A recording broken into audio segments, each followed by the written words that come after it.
Hello there, and welcome back to the Agostinho Zinga Show, episode number 663, with your host, Agostinho Zinga. This is episode number 663 of the Agostinho Zinga Show, and I hope it's finding you well wherever this live stream may find you. I hope it's finding you swimmingly and you're enjoying whatever you have left of the day or whatever is to come, because I know I am, because I know I am.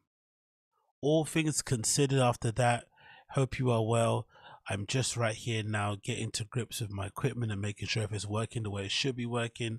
Hopefully that is the case and there's no crazy nonsense that's going to be occurring as this live stream is now on the airwaves, streaming to you wherever you may be out there right now.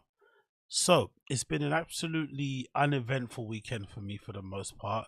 I've been just chilling, relaxing, cooling, living my best life, not doing too much out here and loving it. Why is it not coming up on this side? I don't know why I can't see it here. Why is it not? Why can I not see this on this side? Okay, so it's ready, right? But for some reason I can't see it on my little page thing. I wonder why that is. Anyway, it seems to be working pretty fine. That's a good thing.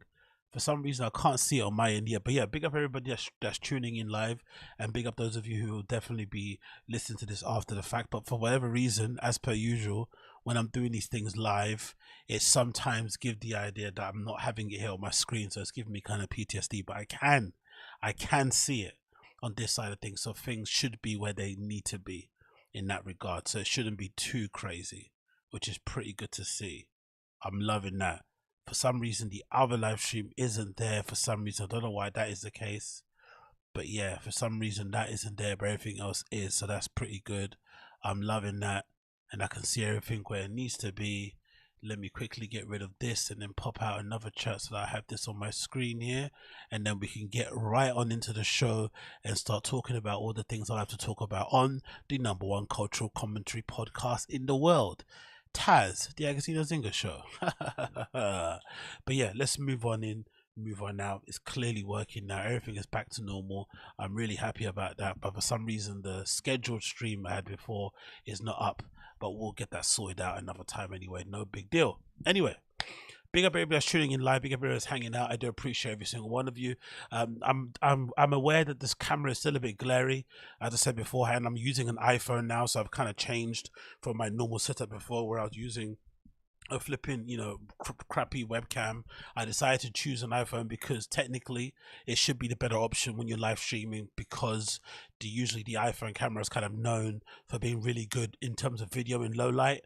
I know when I've been out in raves and whatnot, I've been able to see a lot more on my phone if I record at night than I would do anything else. So the fact that this house of mine isn't the most brightest place in the world, the best thing to use for now to kind of make sure that the quality is kind of improved visually, even though the mic and the audio is always A1, is to kind of make the visuals a little bit on par, is to make sure I kind of upgrade the camera a tiny bit.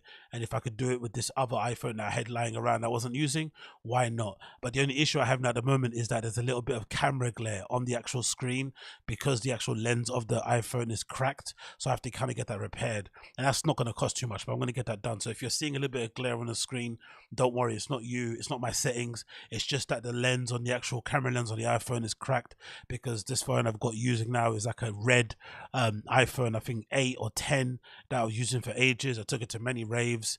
I probably cut up a bunch of stuff on the front of it that wasn't talcum powder, and obviously I've dropped it a few times when I've been out, so for sure it's kind of been through the war. So the camera lens definitely needs to flipping crack, to flipping go back to normal, and then basically get fixed, and then things will be where they need to be. So please bear with me as I get that sorted out. Please bear with me get it sorted out. But yeah, all things considered, Agostinho Zinga Show, you know what to expect here.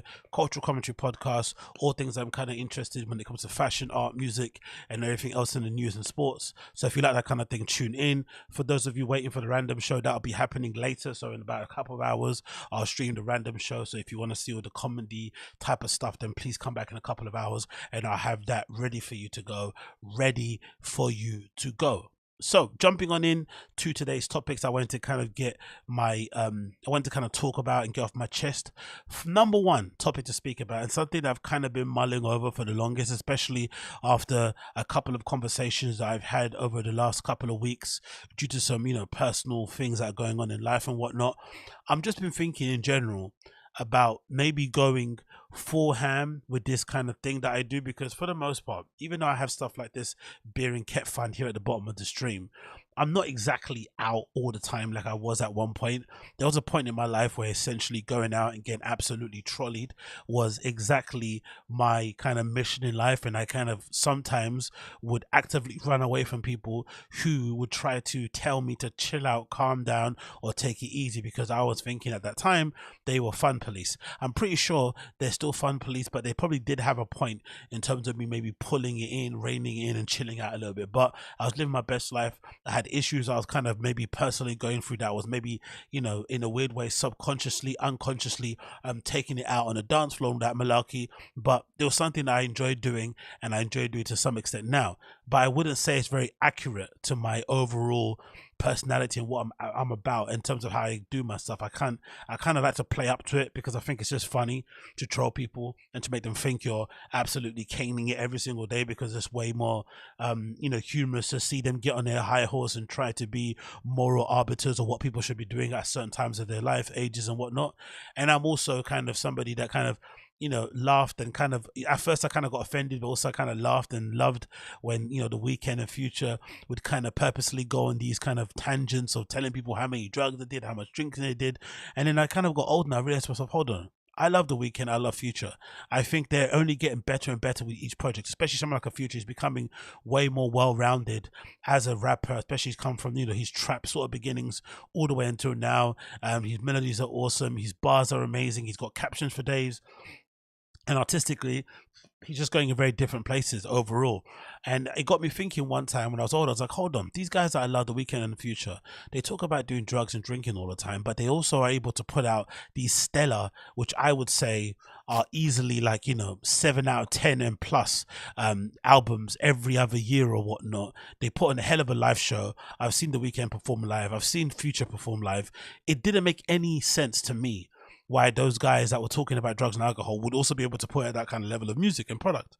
Then it kind of suddenly clicked. I was like, oh, they're lying. They're playing up to this idea of being this rock star, but actually day to day, what they do, if you listen to anybody that speaks about Future and his, habit of being in the studio every single day, that guy essentially lives in the studio. And if he's not in the studio, he's at a strip club.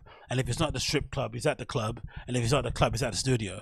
Those are all the places that he's at, or maybe linking some itches here and there, but he's nowhere else. So if this guy's spending so much time in the studio putting out these amazing projects, these amazing songs, doing these amazing hooks, crafting these amazing melodies, probably doing loads of ghostwriting as well on the side, when's he got the time to do all those drugs and alcohol bits? Same things could be applied to The Weeknd. His actual start of his career was like being the guy that was the caner, right? Talking about how much drugs he was doing, pills he was popping, coke he was snorting, drinks he was sipping on, girls he was falling in love with. Like all that stuff was kind of his earlier part of his career. He has kind of still got that sprinkling overall going forward, but I don't think somebody that's performing on Jimmy Fallon, that's doing Super Bowl halftime shows, is also being able to take bumps to the toilet. It just doesn't marry up to me. So over time, I've kind of liked to playing that image, because I think those two guys played into it, and I think it's good to troll. So it's nice to kind of like pretend you're that guy and kind of play into it, but also kind of dibble and dabble. But I definitely would say I'm not at the same level that I was maybe a couple of years ago, maybe even more, when I was legitimately going out like every week, Tuesday to Sunday, right? Rinse and repeat, maybe Wednesday to Sunday, actually, to be fair to myself. Rinse and repeat all the time, on top of me DJing all the time as well. So that means I was, in clubs, in bars, being flipping tempted to do bad things and all that malarkey. So that was like a constant thing for me all the time. But then, of course, comes a thing where you start to realize, hey, I have goals, I have ambitions, I have things I want to achieve, I have people I need to help out and whatnot. And I just kind of want to be in the best place so I can possibly, at the end of my life, look back and say, yeah, here's what I've contributed to the cultural timeline, of this world that I'm living at the moment. I kind of want to leave something there behind, right? And say, hey, I was here too. I contributed something meaningful that I think some people can, take from, learn from, be inspired by, and build from, and obviously exceed in their own timeline too. That would be amazing. Definitely, that would be amazing. But as most of you will know, if you're grown-ups, as most of you will know, drugs and alcohol do not combine well to somebody. Do not are not a good combination for some. Oh, no, are not something that you should be doing if you have dreams, aspirations. Maybe something that you do at the end, right, or when you finally achieved your goals. But if you're on your way to achieving your goals, they're not the best thing to be doing because they take time away from the things you actually need to do. They're distracting. And they just generally lead to a lot of mess. And what I found with me is that the older that I've got, and I think specific, I have to say, the flipping pandemic, I think, messed us all up because essentially robbed us all of 2 years plus of our lives. I think those 2 years, I think for those 2 years being a pandemic, I can clearly easily say I was off the hype thing for like maybe for like raving thing and going out drinking and doing stuff, maybe for like a year and a half. I was off of that because I was so scared about the flipping virus. I was that guy that bought the flipping visor. I bought 17 masks. I was importing them from South Korea. I was importing K95 masks from flipping China. I was so worried about it. I didn't want to get sick, especially with my already, respiratory issues and my hay fever and stuff. I just didn't want to, didn't want to be in that kind of vibe, in it. Yes, Koila, we're live. We're live in this place, brother. Good to see you. But yeah, I didn't want to do that, right? So I wanted to make sure that I was clear-minded and I was going through what I need to go through.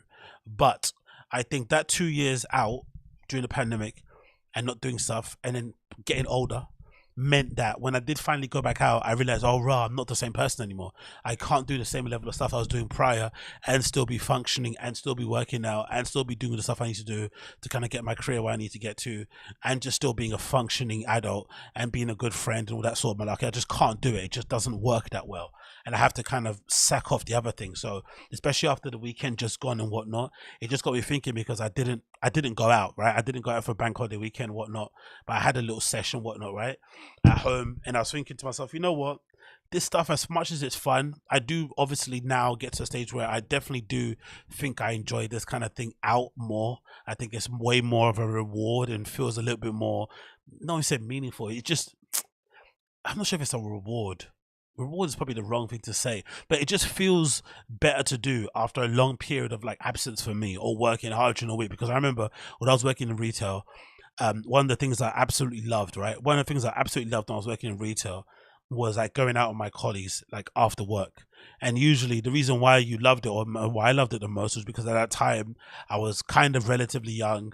I was kind of going to church, so it's kind of a bit of a naughty thing to do because I was kind of growing up in a really conservative sort of like, religious kind of household where you weren't allowed to do certain things. So that kind of fun time after work with your friends was a little bit naughty, whatever it may be. But the main thing why I liked going out with my friends after work was the reward of a good day of hard work had kind of given me. So at the end of the day, when you'd kind of been dealing with horrible customers, you'd put for 1 million refunds, you replenished stock, you did the merchandising, you did the standards, you cleaned up, you did all that nonsense, right? You locked down, you cashed up and stuff.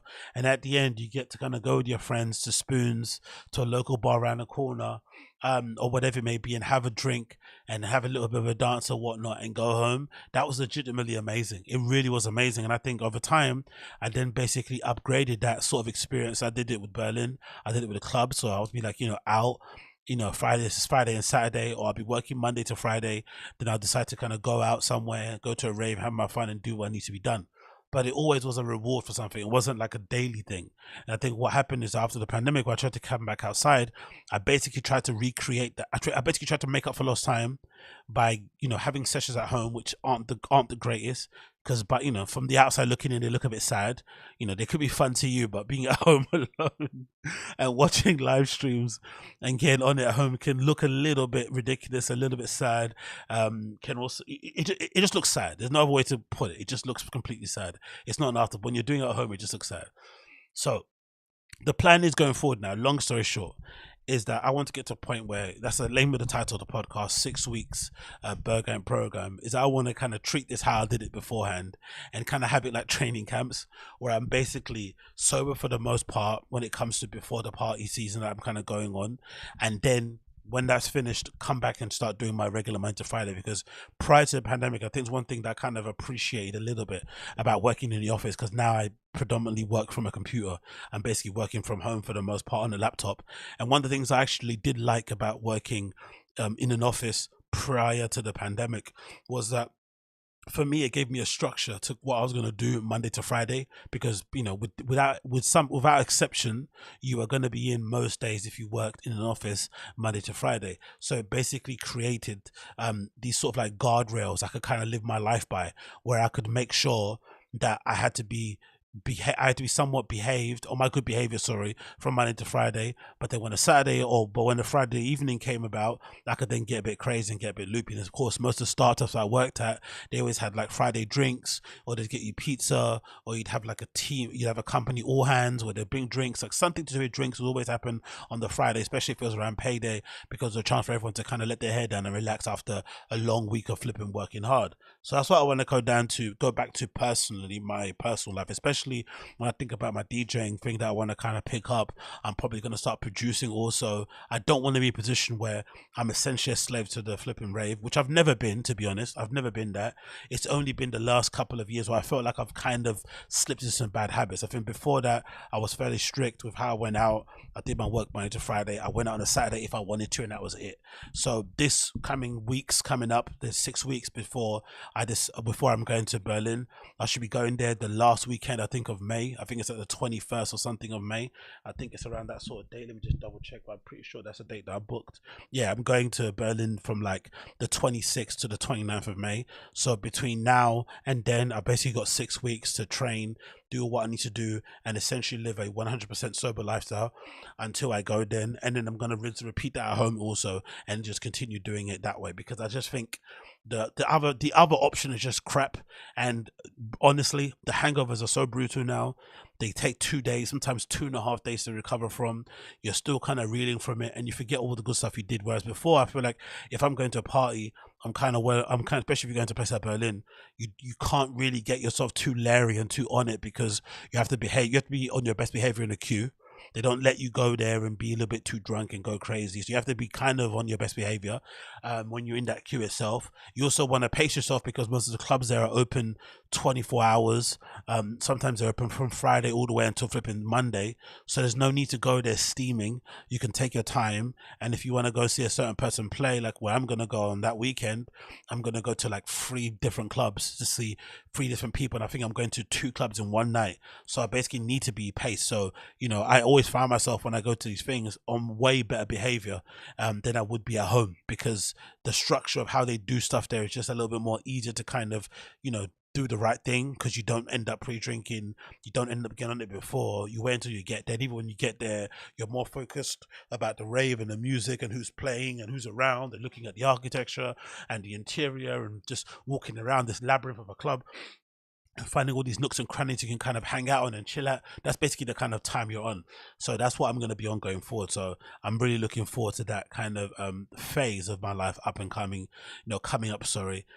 But yeah, just wanted to kind of put that on the record just for myself mostly. So I'll make sure that I don't slip back into bad old habits, because I think that's probably the better way to go about things. But that is the plan. That is the goal going forward. It's a 6-week Berghain flipping marathon, training sort of program that I'm going to be on going forward. 6-week Berghain camp. I can't wait. It's going to be absolutely banging. I'm going to have the best time, and I'm really, really, really, really, really going to be on it. And I can't wait. What's it you're saying? Yeah, I always felt like too short partying on a Wednesday, but yeah, just got straight up sad after a long. Yeah, it just is, Uche, man. It's like, to be honest, I think maybe sad is not the right thing to say. I won't say sad, because I think I wouldn't even say everyone needs that period. That's not what I would say. I don't think everyone needs a period in their life where they party and they go crazy. Some people don't need that in their life at all. And to them, going out to party, going and drinking, getting on it, it's just like lame to them. They could not see anything worse they could do with their time and their money. I get it. But for some of us, I think it's important to quickly realize what type of like party person you are. And I think for me, there was a period in my life where I honestly thought I enjoyed getting on it more than I enjoyed the parties, because it was such a it was such a forbidden thing for me to do, how I grew up and whatnot, right? So it kind of seemed like the wrong thing, so I'd kind of run to it, because my life was just, I was just getting constantly told what to do all the time. So the one place where I could do what I want, I kind of went crazy. But in actuality, when I think about it, over time, some of the best things I experienced in my life, like as a young person, came through parties, but they just came from meeting people, from having fun, talking crap in the flipping smoking area, making new friends on Facebook, adding them on Instagram, meeting each other up at other places. Like those legitimately came some of the most formative moments in my life that kind of contribute a lot to who I am as a person. And how quickly I realized, especially when I started to DJ and started putting on my own parties, oh no, you actually like the parties, you like the raves, especially when I start talking about them. And you know, I look at old clips of myself and I started talking about raves on here on the podcast for real. Like, you know, I could see clearly that I'm passionate about raves. I'm not just passionate about going to them and getting messed up. I'm actually passionate about the clubs, where they are, who's playing there, how they program them. All those things intrigue me, which is probably why in the future I'm definitely going to be opening up my own nightclub, especially seeing what flipping Joe Rogan has done with his own comedy club, and they'll be able to kind of progress that and kind of scratch that itch. So it's definitely something that's kind of, I've realized over time. But I think everyone just has their own journey. I don't think it's either. So in one way I can say it's sad what I was doing prior, but some people just enjoy it. I know some people who come back after work, you know, on the weekday and rack up a couple of lines, have a drink and go to bed like it's nothing. To me, that, you know, nowadays it feels like that's a sad thing to do if it's not connected to a party. But I know some people like and enjoy to do that all the time, especially when you look at the rates of drug use here in the UK on a weekly basis. It's really high. Like people generally get on it like way more often than people like to talk about. So I'm sure I'm not the only person going through that, but I just think overall we just have our own little path to kind of take. And I just think along the journey, you do get some messages, you do get sent some signs, and I think it's up to you to decide whether or not how you interpret them, whether or not you take them and you use them to kind of carry you forward. That's the thing that I'm kind of getting to, and I'm going to try to take the signs and the flipping you know, hints I'm kind of getting along the way to kind of fix up certain parts of my life, because I know where I kind of want to get to, and I also know that the things I'm doing now isn't really contributing to where I want to get to in some way, shape or form. Because I know the best thing for me and what's always worked for me was to have a very strict Monday to Friday. And I don't mean, when I mean strict, I just mean, you know, basically not doing anything Monday to Friday. And then if I want to go on a weekend, I can, but that's it. I just reserve it for the week. And there was a period of time when it was legitimately Monday to Friday. It would be like, there'll be times where I'd go out on the Friday night and I wouldn't touch a drink until it passed 12. You know what I mean? 12 a.m. Until it was 12:01 Saturday morning. I was that strict about it. That's how strict I was traditionally about it. And I think that allowed me to kind of keep some level of balance. So I was like running 20, 25 plus miles a week, but I was also, you know, going out every weekend. But then I think over time, the going out kind of started to eclipse the flipping doing the other bits. And that kind of got by the wane, especially when it started to invade my weekly schedule. Then I went crazy. So I'm kind of oddly, you know, free, a little bit reckless and crazy in some regard, but I'm also quite regimented and a little bit, you know, yeah, I'm quite like yeah, in a way, like I have that kind of thing about me. I think I can be a little bit loosey goosey, but also want to have some level of a plan that I'm kind of writing down, even if it's in my head or whatnot. But anyway, that's enough about me, you know, talking nonsense and stuff and hyping myself up. But that is a plan going forward for the next couple of weeks, and I can't wait. I really can't wait. Talking about all that sort of stuff, right?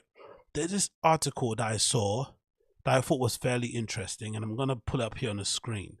This is courtesy of the Daily Mail, right? And I think I'm a little bit in two minds about this article, because I honestly do think people maybe overstate how important it is to fulfill whatever potential they think you may have. Weird thing to say, I understand. I really do get weird thing to say, but just hang in there with me, right? So this story that kind of broke over on the Daily Mail and a few other places, it says Dele Alli's hippie crack shame. Football star 26 is surrounded by laughing gas canisters with a balloon in his mouth as friends party with £215 tequila, Jamaican tonic wine, and high-strength chewing tobacco. I like how they said Jamaican tonic wine. They might as well said nigger wine, innit? Say nigger wine. Say wagwan wine. Nigger wine, wagwan wine. Come on, just say that. But they didn't want to say that, right? They called it Jamaican wine, which is probably tonic that we have here, right? Magnums that everyone's drinking that I absolutely love. They basically, it's kind of like the UK version of like lean or something, it feels like, because it tastes like it's super syrupy, but it's awful. It tastes awful. I swear to God. And it's really sugary and stuff. And I love to drink them when I go out. But honestly, honestly. It's probably not the best thing to be drinking, and I'm sure it has a tons of, you know, horrible things in it that I shouldn't be putting in my body. But hey, you know, there's worse things I put in my mouth and in my flipping body. I can tell you that. I can tell you that. What is a tonic? A tonic wine. What is a tonic? Actually, they just say. Let's see what they say on Google. Tonic wine. What is it? But it's essentially, it comes in a really small bottle. So a tonic wine is usually a fortified, generally consumed as an invigorating. Look how I pronounce that. I pronounce invigorating like how my mum would. Invigorating effects, Colin. So essentially, they say it's meant to be giving you a boner. And I think the cover of the Magnum, if I'm not mistaken, has like a guy embracing a woman in a very Caribbean way, right? And it kind of looks like he's picking up the lady, you know, and flipping daggering her in the air. So it's meant to give you dick wings, basically, right? You know how Red Bull gives you wings? I think tonic wine is meant to be giving you dick wings. But that's essentially what we all are drinking over here, right? This is it. Right? This is it. All right, we're drinking all this stuff here on a daily basis over here in the UK, having the flipping time of our lives and partying like it's flipping, you know, like it's back in the days that Sidewinder and flipping Club Rec. So it's a little bit crazy. Anyway, I say all that to say that this article features, you know, again, the Daily Mail essentially shaming former Spurs player and England star Dele Alli for essentially on his off time deciding to hang out with some friends at a flipping crazy afters, which I've been at. I've been at many, you know, places with a similar sort of flipping layout where you're at afters after going out to a nightclub and you end up at some random person's, you know, a humble abode, which is essentially an afters, and you end up, you know, going and doing the flipping drinks run at a Sainsbury's or Tesco.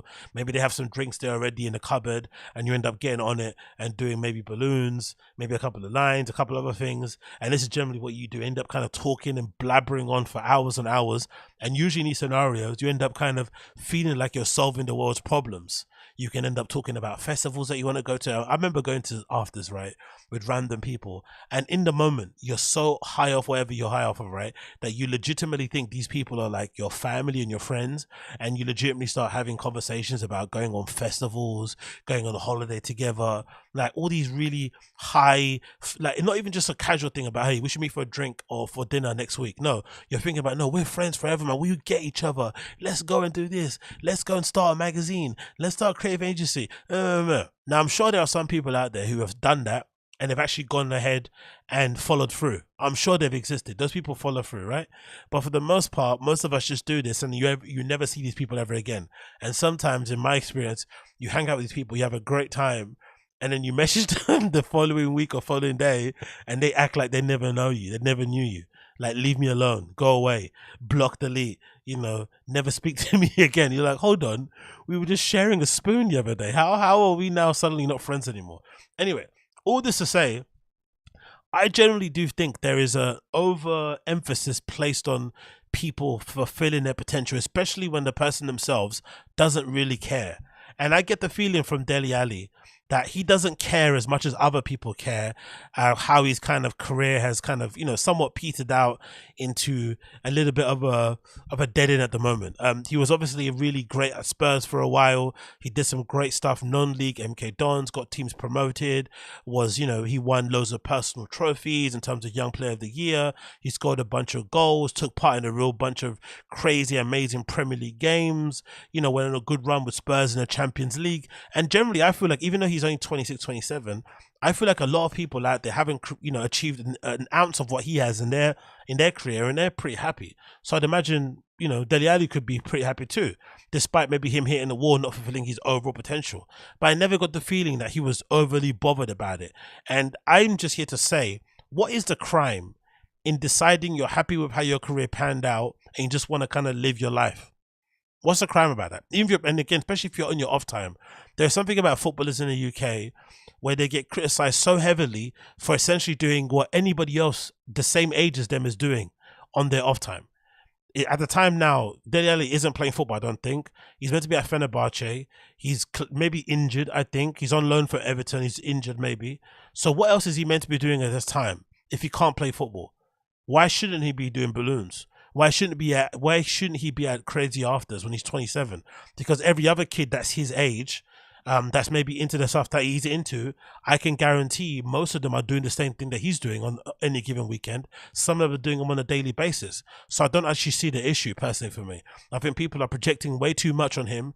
And I think there's also a little bit of a case of, I wonder if some people just have this feeling where like they feel like because he's a footballer, which is a kind of very fortunate sort of like position to be in, and a lot of people kind of try to be football, especially in the UK, in London especially, you don't make it. So that maybe you look at these kind of people and you think to yourself, oh, if I was had the opportunity to do that, I wouldn't be wasting my career that he's wasting the way he's wasting it, you think, in your opinion. Which, you know, there could be some truth to that. But then that's the beauty of having your own career and be able to do your own thing. You don't exactly need to abide by other people's rules or follow what they want to kind of go by, in my opinion.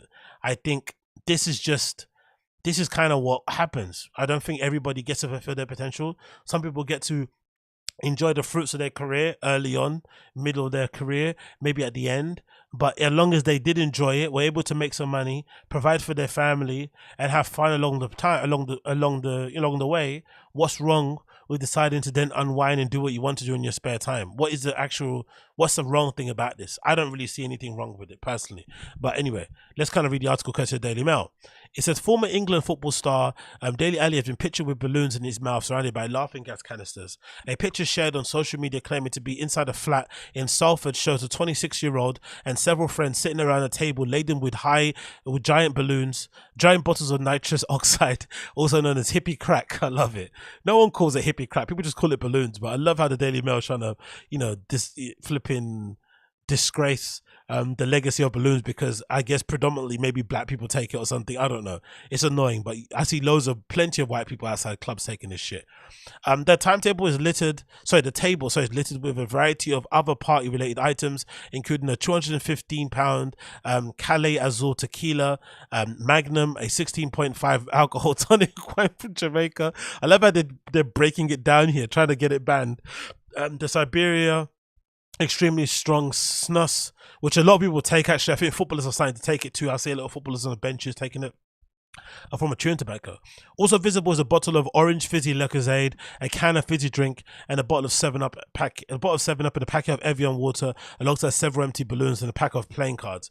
Imagine being a journalist or being a writer, or going to journalism school, and then at the end of it you graduate and this is what you have to write.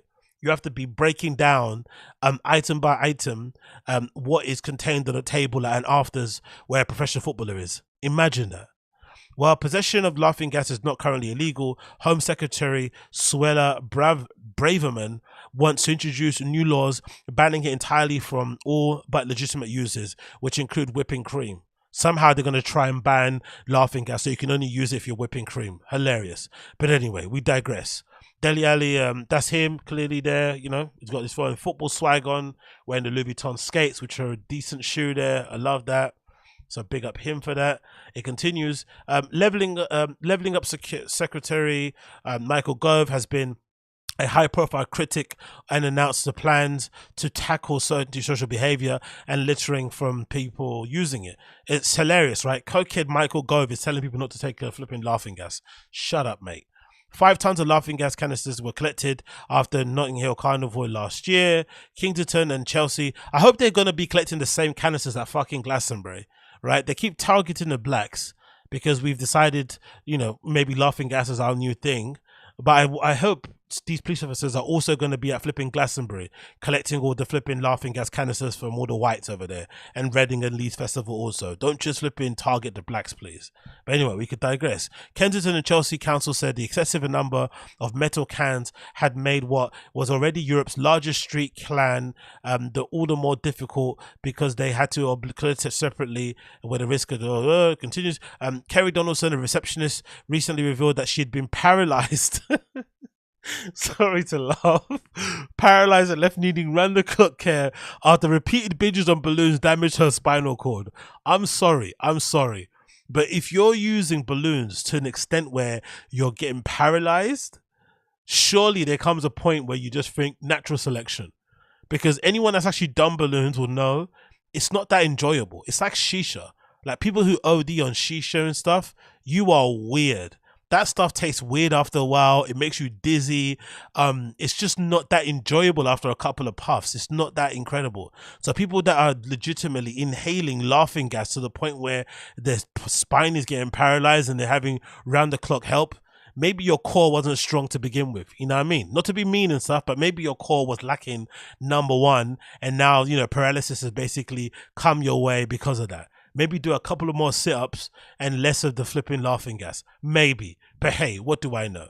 Ali was hailed as one of England's most promising footballers, but has struggled on the pitch since leaving Tottenham in January last year. He previously had been on loan at Turkish side Besiktas in Everton, but this expected to be cut short after the midfielder developed a hip injury. A hip injury, though, to be fair to Besiktas, a hip injury is one of those injuries that footballers get, that footballers kind of say they have, and it's kind of hard to really diagnose a hip injury. So it's one of those ones where you can kind of stay out on the sidelines for a while if you're not really in the mood. So I can kind of see why they're upset, but you know, I trust him if he says he is. Ali would have been able to play again this season for the Toffees anyway, or unable, anyway, due to not being registered as the Premier League squad. God almighty, but images released may cause concern for fans hoping to see him return to action sooner rather than later. He hasn't appeared on the pitch since the end of February against Altispor. Ali isn't the first footballer to be spotted with a laughing gas here, and they're going to snitch at other people. But essentially, my point was to say in this regard, right, there is nothing wrong, in my opinion, with deciding like you kind of hit your kind of ceiling as a footballer and you're kind of over it, and maybe you just want to enjoy yourself and live the life that every other 27-year-old is living at the moment. I don't see anything wrong in it. The guy's achieved a pretty decent amount in his career. Just checking over here on flipping transfer market, right? He's got here Premier League, Europa League appearances for Spurs, right? Look how many he's got there. Right, a few there, 2 goals in Europa League. He's got 4 goals playing in the Champions League for Spurs. Again, a permanently kind of underachieving football club, right? A joke of a club, really, under Daniel Levy. He's been able to score 4 Champions League goals, you know, across the spread of 5 or 6 years. Not too bad, in my opinion. You got a promotion to the second league with Milton Dons when he was really, really young. Champions League runner-up, you know, for flipping Tottenham. He scored a goal. Maybe it's only one solitary goal, but it's still one goal. Then a lot of people have got appearances playing for England in the World Cup, you know, not some Mickey Mouse thing, and obviously participated in the Euros also for England in 2016. Yes, he's only 27 and his career might have kind of petered out a little bit, but I don't think there's anything wrong with it, personally. I think people are being overly critical and maybe projecting a little bit because some people haven't been able to achieve the things that they wanted to in their career, or maybe they had way less talent than him but worked harder and it still didn't work out for them, and they think to themselves, why could you throw away, quote unquote, your career like this? But I don't think there's anything wrong with it, personally. I don't think it's throwing it away. I think some people should be allowed to just decide, hey, I've had enough, this is what I wanted to do, I did it, and now I want to chill out and do what every other 27-year-old is doing. I don't see anything wrong with it. Leave Dele Alli alone, let him do the laughing gas, and stop kind of, you know, painting it in this light like it's some sort of thing that only affects, you know, black people and stuff, whatever it may be. Please, please, please relax. Going on to football, and quickly want to mention this and talk about this because I was really happy with the result, and it was a very strange and weird match overall. Quickly want to talk about Man United's 2-0 win against Everton over the weekend. Sometimes early kickoffs for United can be a little bit touchy, a little bit weird because our players don't really get up for it that much, but I always feel like United nowadays under Ten Hag, especially with some of these bottler players mixed in with some of these signings, they seem to really pull it out of the bag once we're kind of away from home. And clearly against Everton, who are struggling at the moment, even under Sean Dyche, it was probably the best game for us. But again, I think all credit has to go to flipping Sean Dyche's weird tactics. I've never seen him play. You know, he's obviously famous for his kind of, you know, really defensively minded, solid, organized team at Burnley. But I never seen his team be as expansive and high up the pitch as his Everton side were. Some people are saying maybe he went to dominate the midfield, but the line against us at home was so aggressively high. Every time Bruno Fernandes kicked the ball over, or anybody kicked the ball over their back line, our players were in. And we missed, like, I don't know, 4, maybe more than that, flipping one-on-one chances against Everton. And again, you know, the saves were decent enough, but I do think Pickford, most of the shots were basically, you know, towards Pickford, and he didn't really have to do too much. But in the end, we ended up doing the best that we could do, which was getting a goal either side of the halves. Scott McTominay, who had, I think, a terrible game last game, standard, like with all United players and these players that we kind of should get out of the club, he decides to have a stinker the previous week and then kind of pulls out a pretty decent solid performance the following week and scores a goal, his first goal of the season, which I think was really well taken considering all the poor finishes beforehand. He got given a ball inside the box and really finished it really well. I think the assist also was from Sancho, so big up Sancho, but that was pretty decent to see. And then in the second half we saw Martial finish, I think a chance that most strikers should be finishing, but I'm confident to say that if Weghorst was playing up front, he would have missed the chance that Martial got. So I'm happy they got on the score sheet and all those things happened. But I think overall, the tactics from Sean Dyche were baffling. I've never seen his team play that far up the pitch, and I think the way they played that far up high the pitch essentially allowed us to have space that we can exploit in the back. So I'm definitely happy and over the moon about that. Really happy and over the moon about that. Then of course over the weekend I also been watching a TV show that I quickly wanted to talk about that I really kind of enjoying so far. The first is this show called Rabbit Hole. And it features Kiefer Sutherland, who most of you guys will know from 24, right? And legit, I don't really know what the show's about. I'm not gonna lie. The kind of idea behind it is essentially Kiefer Sutherland works as this consultant, stock guy type of thing, who kind of, you know, purposely manipulates the market to kind of favor his clients or favor himself so he can look good, you know, by doing these little tricks and pranks and purposeful things to affect certain things. Like maybe he'll have a fake TV, a stock market thing playing, so the person in the cafe, when they see that, or the restaurant, they get nervous, they sell their positions, and then that means his client who he's working for makes a bunch of money. And in the process, you know, you find out stuff about him and espionage and this shadowy cabal of people who are controlling some other people that he may be friends with. It's just weird. It's weird overall, right? But what I do love about it, it's just basically what I love in shows, which is a classic thriller, spy, financial, kind of like whodunit, crime caper type of thing. And so far, 4 episodes in, I'm kind of happy with it. It's not amazing. It's not highfalutin. It's not going to be highbrow TV. It's no Wire. It's no Sopranos. It's no flipping... it's no Breaking Bad. It's not none of that. But if you need something to watch that's within the kind of 24 universe, that's fun, that doesn't take itself too seriously, but it's also pretty decent in terms of its storyline, decent characters you can kind of get invested in, I really do encourage you to watch it, because again, there's not much out there right now to kind of check out. I know I've mentioned a lot of times here on the pod that I am a fan of Star Trek Picard season 3. I think the previous seasons 1 and 2 were absolutely diabolical, but for whatever reason, whoever they decided to hire as a writer has absolutely smashed it with Star Wars Picard season 3. But I really do have enjoyed so far this flipping show, Rabbit Hole. It's been really something interesting I've checked out. And again, if you're a fan of Kiefer Sutherland as an actor and you kind of want to see him in something where he's not as dour, and it's not as kind of like, you know, I feel like towards the end 24 kind of lost its legs, but I feel like this is a decent show. And it's got this guy too who plays who plays who plays the Lannister dad. I forgot his name. Let me just see on the web thing. He's pretty decent in this also. He's a very good actor. Charles Dance, who plays Kiefer Sutherland's mythical dad in the show, which I shouldn't say because it's a spoiler, but most of you guys won't check it out anyway, so it doesn't really matter. But regardless, check it out if you haven't already. It's a really good show. Rabbit Hole, available now wherever you get shows. You know where I'm getting my shows, obviously on those Russian sites, but if you're a legit person, you can watch it now on Paramount and on flipping Amazon Prime. But if you're not legit, you know where to go. Then I've also been watching, I quickly want to mention this because I think this show is really underrated. Really, really, really underrated. And I've only been checking it out because the main actor guy essentially got in a really crazy accident where he got, I think, cut up by a flipping lawnmower or something. I don't know what it was, and he hospital for ages. And then I decided to kind of check it out because he kept mentioning the name of the show and articles about his injury. Mayor of Kingston.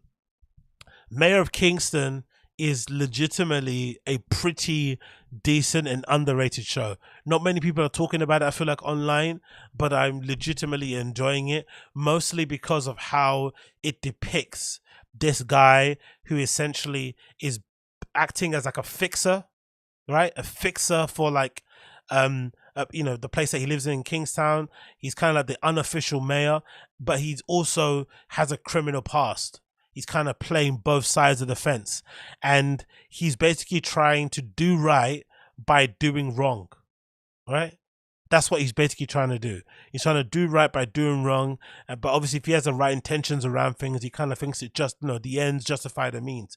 But it's really kind of telling the story in a really clever and a complex way.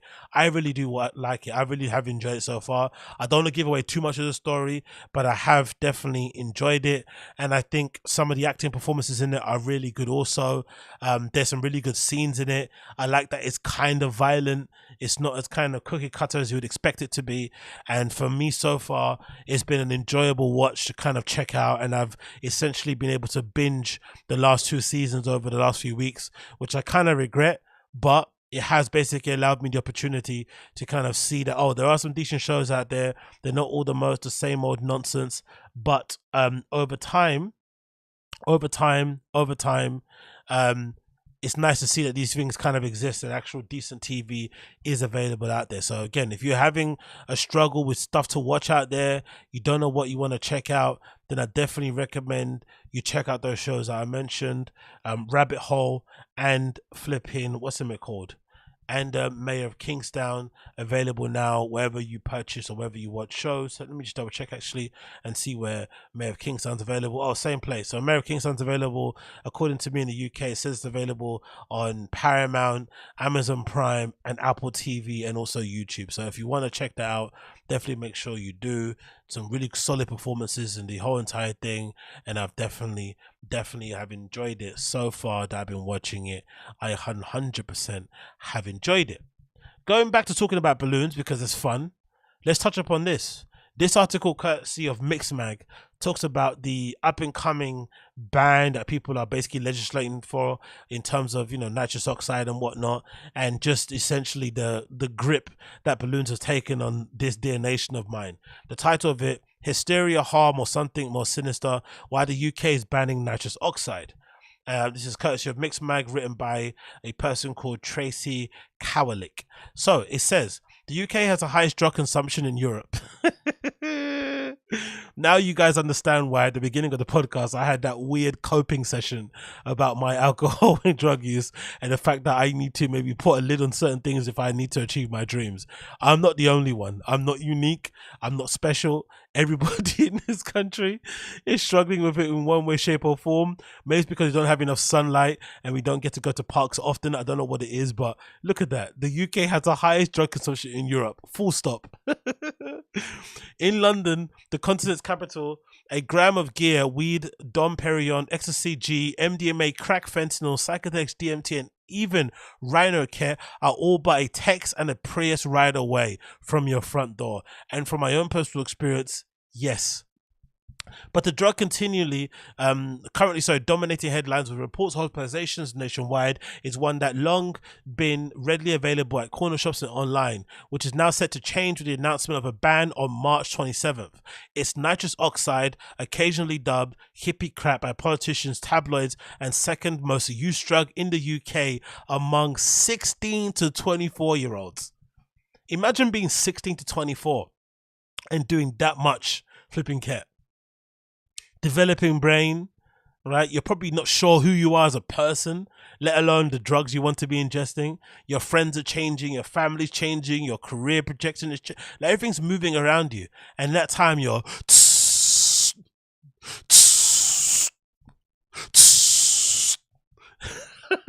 I love it. Look at that picture. A kid under a statue of Churchill with a massive balloon. You absolutely gotta love that. The only thing that would make this better is if the kid was wearing what's a good brand here in the UK? A sports banger. If you know, you know. A sports banger anorak under a Churchill statue doing balloons. With like maybe like a balloon that has like, I'm sure balloons that exist that has like the flipping Great British flag on it. That would be awesome. You have a Great British, oh, that'd be a good thing, a good lookbook picture, isn't it? A Great British flag balloon with a kid wearing an anorak, you know, maybe a fake Burberry print anorak or something under the Churchill statue. Brilliant. It continues. The context. TikTok is flooded with braggadocious boasts of folks doing 100 balloons plugs in a single sesh. What's a plug? Balloon plug? Balloon, oh no, 100 balloon plus. I'm sorry, I'm reading it wrong. I'm the redacted one here. I've always said a balloon plug. What's a plug? Plus in the session. Is that 100 balloons actually the rubber things or 100 canisters? Honestly, this is crazy. But among those, Kerry Ann Donaldson, a 26-year-old paralyzed by Kerry Ann, I'm sorry for laughing, but hope you get better. And a handful of B12 deprived youth are sending out warnings alongside Birmingham's neurologist David Nicol, who's witnessed nitrous oxide gain traction and devastating consequences it can cause firsthand. Here's the snitch.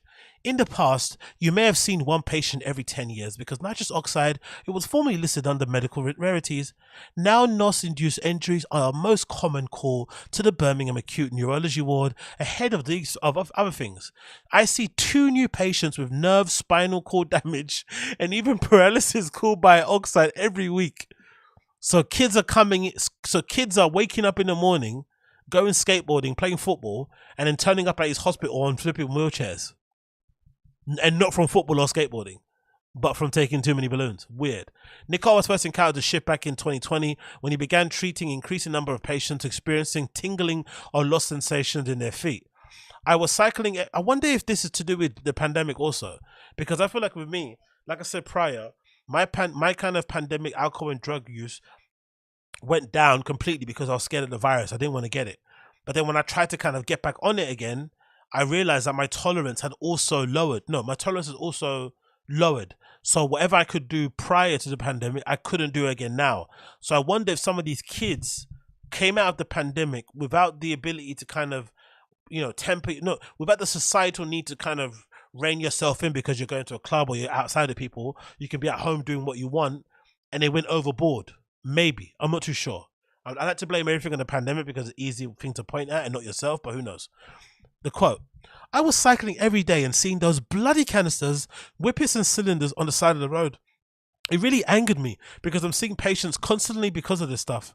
I live in a very middle class area in the Midlands and I work in a very deprived part of the West Midlands, and you get it from corner shops all hours of the day across all those areas. And the one thing about England that I love when it comes to drug use or booze in general, it doesn't really discriminate, and it's not only, you know, limited to certain groups of people on certain economic, you know, socioeconomic levels.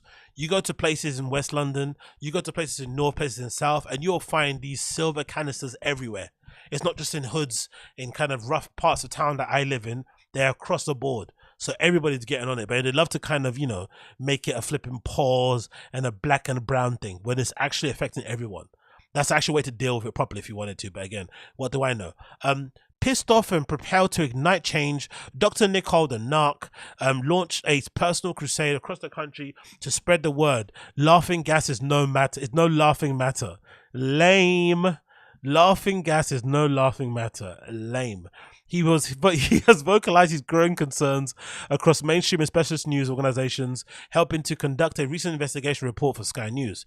But David Hiller, a freelance drug journalist, thinks that the medical argument Nicole is making is sensationalized scare tactic and nothing but hot air. Thank you for saying that. I love the pun. Government figures report that 56 people cited in the UK across 2001 and 2020 from nitrous oxide, most commonly caused by hypoxia, insufficient oxygen in your body. It's not a positive statistic by any means, but it's one that dramatically lower in comparison to the staggering stat, such as 840 deaths linked to cocaine use in 2020 alone. To a neurologist, the number of cases and usages probably looks alarming. But to the typical Londoner who parties regularly and does balloons, the danger is not that deep. Exactly, I like this guy. The quantities people do aren't as wild as they say, and the side effects from NOS are rare. Because who's actually doing these reports? Who's going to be sitting there writing down how much they do in a session? You're either too busy doing the session, or you're going to keep that shit to yourself. The only people doing these flipping reports are dorks and nicks who don't actually go outside. I would assume. And if you are out there ingesting a lot of this stuff to the point where you get spinal issues, might be your problem. Might be your problem. It continues. But Mr. Dr. Nicole's perspective, this is bullshit. He points out that while recent investigations from the ADMD found that the use of the drug reduced significantly over the past 6 years, the amount that he calls super users has not. He's treated various patients with life-altering injuries, having seizures and bladder and bowel problems. God almighty. Mental health issues, paranoia, burnt mouths from inhaling directly from the canisters, and sexual dysfunction. Surely at that point, it's not the canisters, it's you. That goes back to user error, innit? That's a famous Steve Jobs quote, right? You're using it wrong.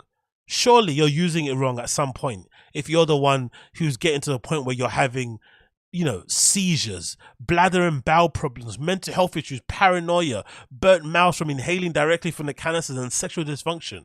Balloons are meant to be done just as you're coming out of the afters, right? You're coming out of a rave, some random guy from road is offering you free balloons for $5 or whatever it may be. You take a couple on the way home. You maybe, if you want to go crazy, you might buy a whole flipping canister for him to take back to your afters, and you keep it moving. It's not that deep. Jesus. He knows a colleague with 2 nitrous oxide patients who had drains inserted in their brains to save their eyesight from a rare intracranial pressure, and one patient now permanently blind who was not so lucky. Yo. God almighty. The London Ambulance Service recently released data which points to a trend rising in health issue related to the nitrous oxide uses, revealing that 999 calls from nitrous oxide instances more than tripled in a year. That's because more people are doing it though. Doesn't mean, these stats are a little bit skewed. With 213 recorded in 2023, up from 65 calls in previous years. And the funny thing is, the more of these articles they write, the more people are going to want to do them. Because I know for me, when I used to see articles on like Resident Advisor about the scene in Berlin and stuff, and techno, and just, people putting on crazy parties and these amazing DJs and stuff, it just got me interested in going to these parties. Just people writing words and adding pictures to words and shit. How much more for kids who have access to TikTok, other bits of social media, friends, live streams? They're going to be wanting to go there straight away, especially if you're a kid and you live in ends like I do, and you go outside and you see these silver canisters. You're just going to be interested and think, what's those canisters about? Can I use them? So essentially, these articles are actually encouraging some of that usage also, which is an unfortunate part of it, but it's a reality.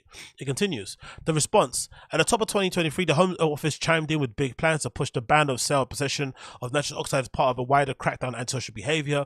Although selling it and dealing NOS has been illegal under 2016 Psychoactive Act, huffing balloons at house parties and raves and festivals for catering purposes isn't. I love that flipping stipulation. Huffing balloons at house parties and raves for catering purposes is not illegal, technically. There are a variety of loopholes distributors have slid through, most commonly which I've seen. This is what you see on eBay a lot. These loopholes include commonly selling it as cream deluxe, fast gas, and smart whip canisters, which hold 80 balloons worth of NOS, 600 grams canisters, 152 small balloons, and up to waist high, under the guise of whipping cream. And a smart whip from the local shop or a 20 kg fast gas canister isn't for the Great British Bake Off, remarks Dr. Nicole. That's what you see generally on eBay, especially in the UK. You'll see loads of people selling them as like Great British Bake Off kits and shit. With a canister with like balloons in the packet as a picture. You're like, all right. In the speech, Rishi Sunak chose to swerve nerve damage and health risks selling NOS at dangerous quantities, instead to zero in on nitrous being a gateway to more extreme crimes. What an absolute nonsense, man. The kids I see doing balloons on a daily basis, or especially outside of clubs, look like the type of people who would feel guilty about stealing a flipping Kit Kat from flipping Tesco's. Like, come on, let's relax. They spray graffiti on war memorials. Discard needles and nitrous oxide cans in children's playgrounds. Gang together and cause disorder and disruption. How does he know this? He doesn't live anywhere near these places. Anyway, it continues. David Hiller weighs in, conflating nitrous oxide use with heroin use is unfortunate, and it's doubtful whether anyone could focus on graffiti while doing one balloon. Exactly. Maybe Richard should look at putting more money into youth services instead. Of course, but is he not? Since 2010, Tories have been closed more than to 800 libraries. They've sold off hundreds of playing fields. Look at these crimes from the Tories. And crippled youth services, underfunding arts by a third and cutting local authority grants by 40%. Twitter user MG Smig suggests try reopening youth centres, swimming pools, lowering the price of football pitches and dance classes, reopen all the things that austerity brought and poor and but not the privilege. It's simple. Give the kids something to do. I'll quickly move to the tissue.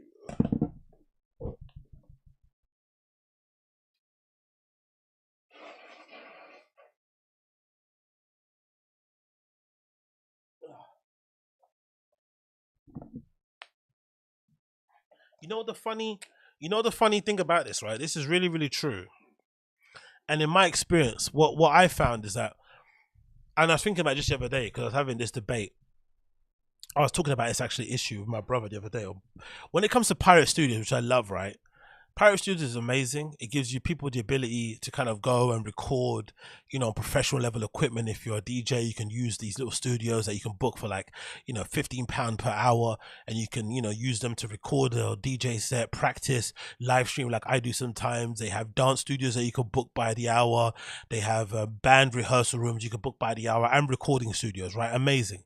But actually, there was a time in my life growing up back in the day where those things would have been provided by the local council. So if your local council was an area where a lot of kids were into music and shit, there'd be like youth centers where they'd have like studios that kids could use for free. You just have to book them ahead of time. Maybe you can only do them in 1 hour, 2 hour slot windows, but they basically had computers that you could use in there, microphones that you could use, so you could essentially get started in making music that you maybe have heard on pirate radio and put yourself out there. So pirate studios would have been a thing that the local council would have provided beforehand for kids for free. That would have kept you off the street. That would have maybe kept you off of, going down bad paths and doing all those little, naughty things like, inhaling too many balloons and whatnot. But because of all those cuts, and because of parks closing down, and all these places that you go to play five-a-side of football being grossly overpriced for the regular person to go and play at, it then drives people to do other things to kind of go and seek their fun. Even more so if you live outside of these main cities like like Manchester, Liverpool, London, all these other places, right? You live in a smaller town, there's not much to do except literally to do drugs. Like the amount of people that I've met at after parties, especially people who are like from very small towns who live in other places, maybe like even Scotland places that are outside of the Edinburgh and whatnot, and and whatever else city they have up there. I'm flipping blind to my mind at the moment. But I remember a lot of these people telling me that part of the reason why they kind of got into drugs very early in life was because there was nothing to do. Once they reach a certain age, there really is nothing to do to kind of go out with. So you just end up doing drugs super early in life. And if the government actually would invest more, again, in their head it's just way more money, but you would actually save more money down the line in kind of halving the cost of police, and any consequence of flipping antisocial behavior by giving kids things to do instead of just getting on it and getting drunk and getting high. But at the moment, parks are closing, pitches are too expensive. There's not youth centers anymore like they used to be anymore. All these places I used to kind of go to, and especially in the summer holidays, we'd have these things in my borough, like these kind of summer school things where they'd set up these really fun classes that you could go to. They were usually stuff that kids would like I don't know, computer programming, computer game design, art.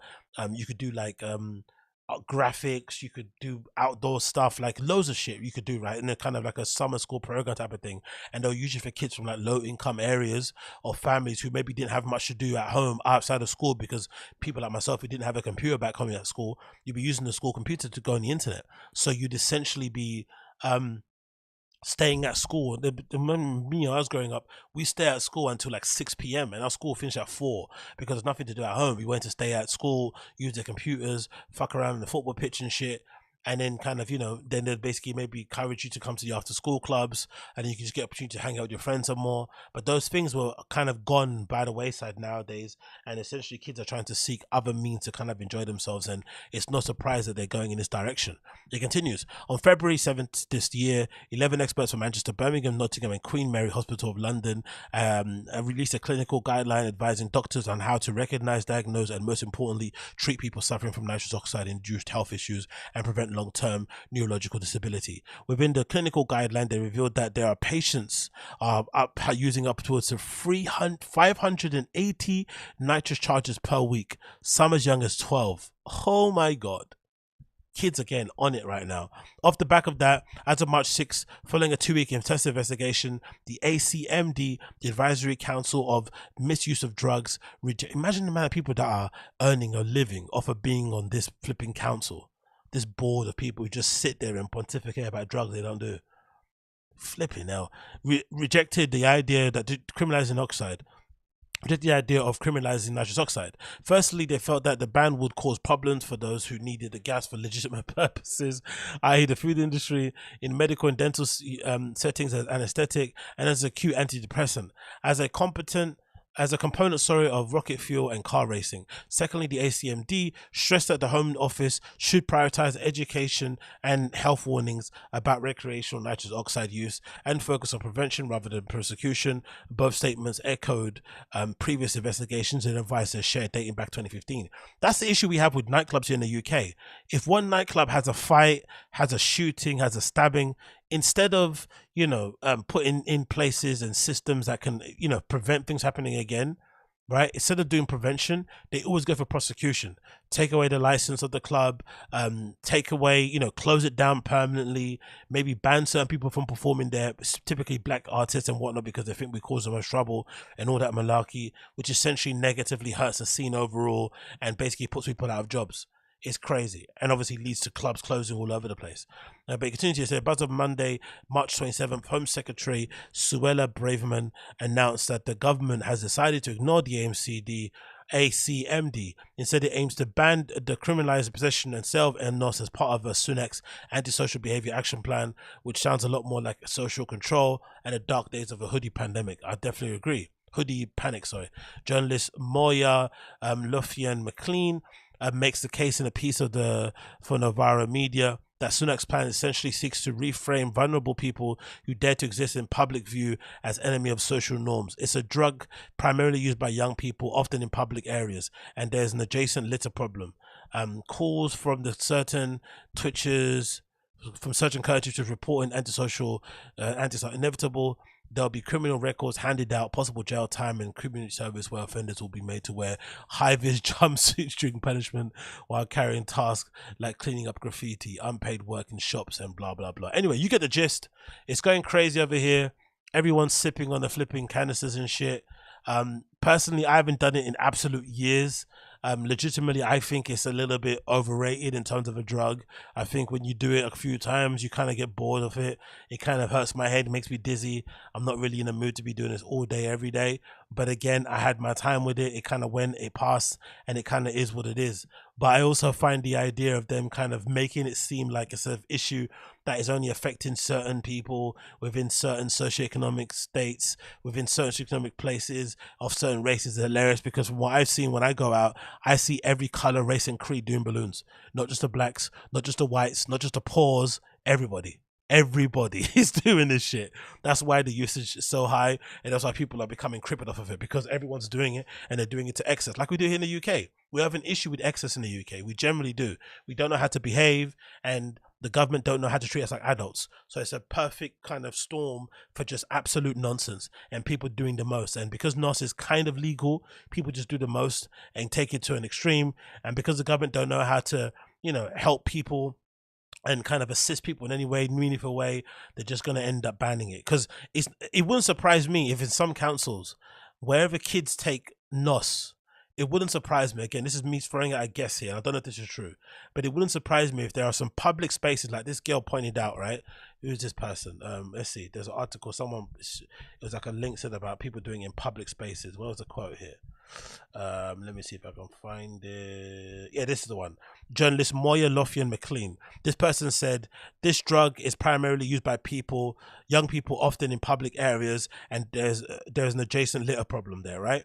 It wouldn't surprise me if a lot of councils where kids take NOS in public spaces like little parks and whatnot in playgrounds, it wouldn't surprise me wherever those places are where there's benches, that councils are now putting like skater stoppers on there so you can't sit for long. They're making the chairs oddly narrow by putting rails next to it so you can't sit and lie there with friends, or just removing, flipping seats overall so people can't sit down and do stuff because they don't like people hanging around. So I would guarantee you there are councils now doing that. I'm just guessing it, but I know England was so anti-fun, it wouldn't surprise me if there's some councils that are ripping chairs from parks so kids can't sit on them because they think it might encourage them to do gas. I guarantee it's happening. And that's where we flipping flop as a flipping country. That's where we flop as a country. But yeah, article is smasher. It's super long. I wouldn't read the whole thing, but definitely check it out if you need. I'll put the link in the description if you haven't seen it already. If you're listening via the audio podcast, so you can check it out. Anyway, moving on. Maybe let's talk about. So this is a pretty cool video. This is courtesy of an account called Studio222, and it's a Kanye West YEEZY Season 9 backstage interview.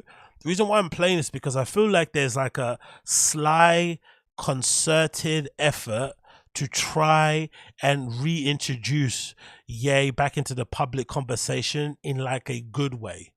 He's obviously trying his best to make sure people know that he's still on this I hate Jews time, right? By posting what he posted about the flipping Jonah Hill 21 Jump Street movie. He's still reminding people that, nah, I'm still an anti-Semite. Like, be real, right?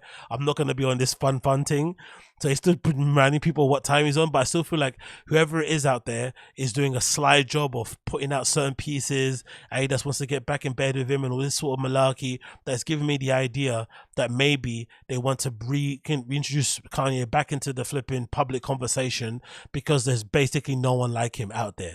And he generates a lot of clicks and views. He pays a lot of people's salaries. He's putting their kids through private schools. He's paying for their vacations. He's allowing people to buy presents for their mistresses and wives and shit. He's giving them tickets to his amazing shows. There's a whole, economy around Kanye West that if he's not out there producing and making things, that it kind of makes it hard for those other people to eat. So I think they're trying to get him back out there. So this video might be part of the overall plan that they have. So as I said, this video is courtesy of an account called Studio222. It says Kanye West YEEZY Season 9 backstage interview, and I'm gonna play it now for you lovely people.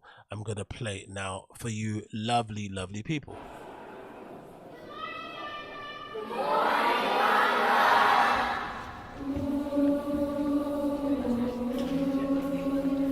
How do I look with that? Oh, Michelle Lamy. It's good. It's the beginning. We're on a journey.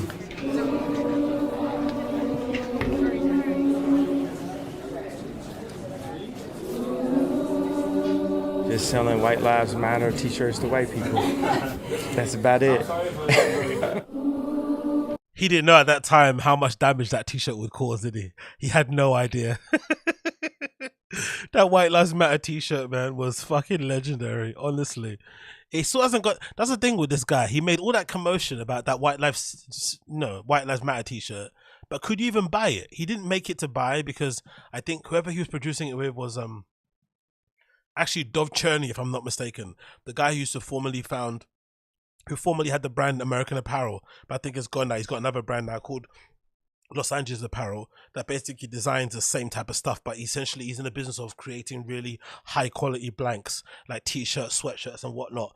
And he was producing, I think, a lot of the YEEZY stuff, which I didn't know about. I think it happened because I only knew about it because he then decided to come out and publicly disavow Kanye because of his, anti-Semitic, anti-Jewish flipping remarks, with him being Jewish himself.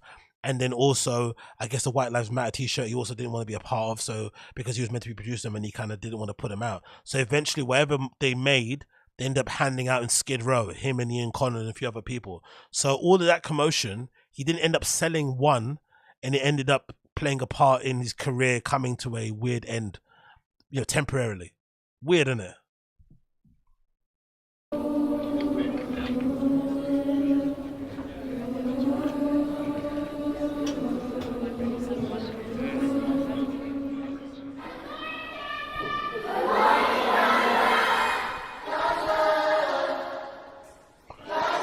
Who they saying good morning to? Kanye or God? Who they saying that to? This sounds.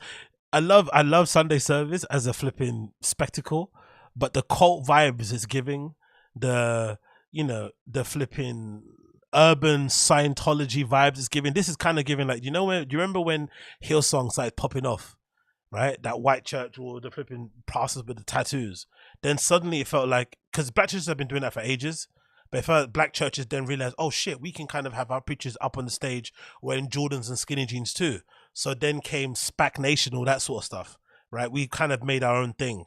We saw Hillsong, we thought, let's do SPAC Nation. Let's have all our preachers in Fendi and Dior and flipping Gucci and shit, blah, blah, blah. And I feel like, Don the Academy, what's it called? Sunday service type of vibes is it's giving a lot of that because there's a lot of, you don't really hear a lot of preaching.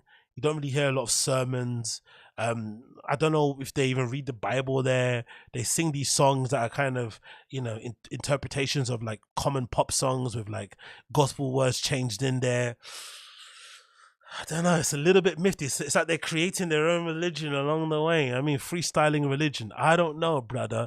Seems a little bit culty to me, bruh.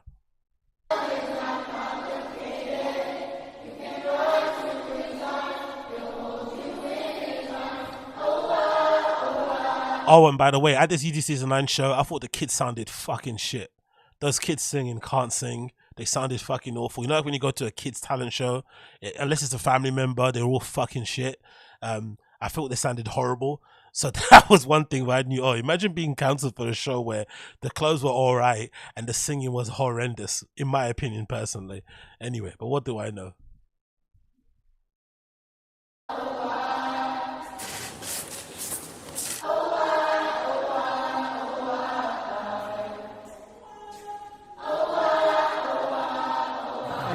Of fashion, what do you want to see change? Watch and you'll see. So there we have it. Watch and you'll see.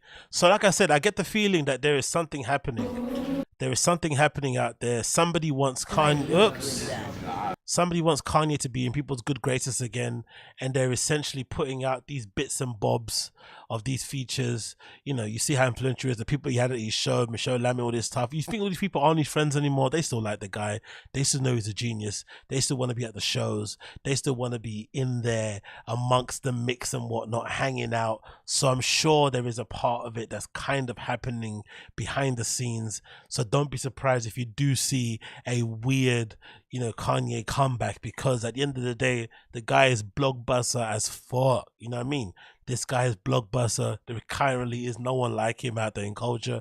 He's clearly annoying, clearly a pain in the ass, but essentially he's still able, from some occasions, to create these amazing cultural moments, these amazing clothes that tell amazing stories, changing trends, palettes, colorways, textures, shapes, and whatnot, and just overall contributing to the public discourse that's going on at the moment with clothes and his interaction with society in general. This guy's larger than life. His talent is undeniable, and unfortunately, when you're this talented, it doesn't matter what you say, people will forgive you and you will be welcome back. And me personally, I'm here for everything he produces. Everything that he makes is absolute god tier, in my opinion, and he's an absolute freak of a creative, and I can't wait to see what he has coming back, once he is reintroduced, because after all this turmoil, after all this exile, after all this frustration, all this anger, all this beef, he's definitely going to create some of the best stuff he's ever done. Unfortunately, it's going to be some of the best stuff. So if you're not a fan, you're going to be really upset. You're going to see a lot of him, I think, over the coming months, because it feels like there is a real effort to make sure that people are reminded that, hey, I know he says some wild stuff, but he does also make some great stuff. That's the feeling that I'm getting right now. And it's even more because I see this random tweet, courtesy of Hype Never Dies, where they feature this, which shows every Adidas YEEZY sneaker ever released. And in my opinion, judging by this color palette, because again, you forget, right, the amount of power and the amount of things that this guy has put out over the years. You honestly do forget. But look at some of the colorways of the shoes here featured from all the Yeezys that he's put out over the years. And if I'm not mistaken, if I look at these shoes, I think it's the wrong way around. So this is actually the first amount of shoes, right? The first shoes ever that he put out, right? All the way until this current iterations. You look at some of these shapes and I can generally say, as being a fan of sneakers, these silhouettes didn't exist before. Before YEEZY came around and before Kanye started producing and doing what he's doing on that brand, with the help of other designers also.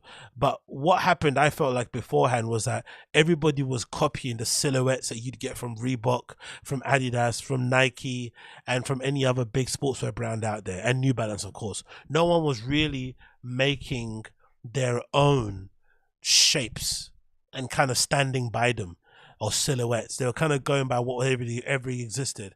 And I feel like with YEEZY, especially off the back of what Kanye did with Nike, with these flipping shoes that he did there, he completely changed what he was doing and kind of went for this minimal look, where essentially he wanted somebody to be able to tell a YEEZY from afar without it being noticed by the branding, which is something that you saw a lot of with most big sportswear brands out there.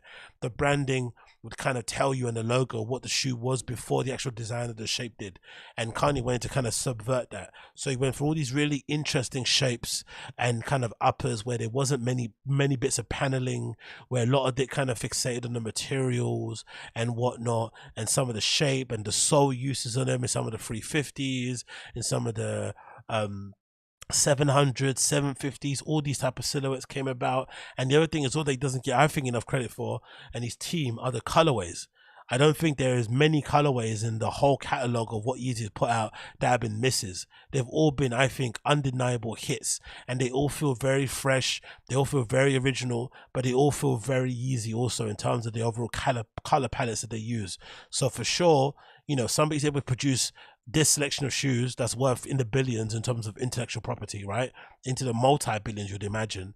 There's no way a brand is going to not want to partner up with him again, because if he was able to produce this much that I've got here on screen, right? All of these flipping shoes in how much period was he at YEEZY? It feels like he was at YEEZY, I'm going to say, to flip in just a stretch. Was it more than 6 years? Because I think his debut collection was like 2015.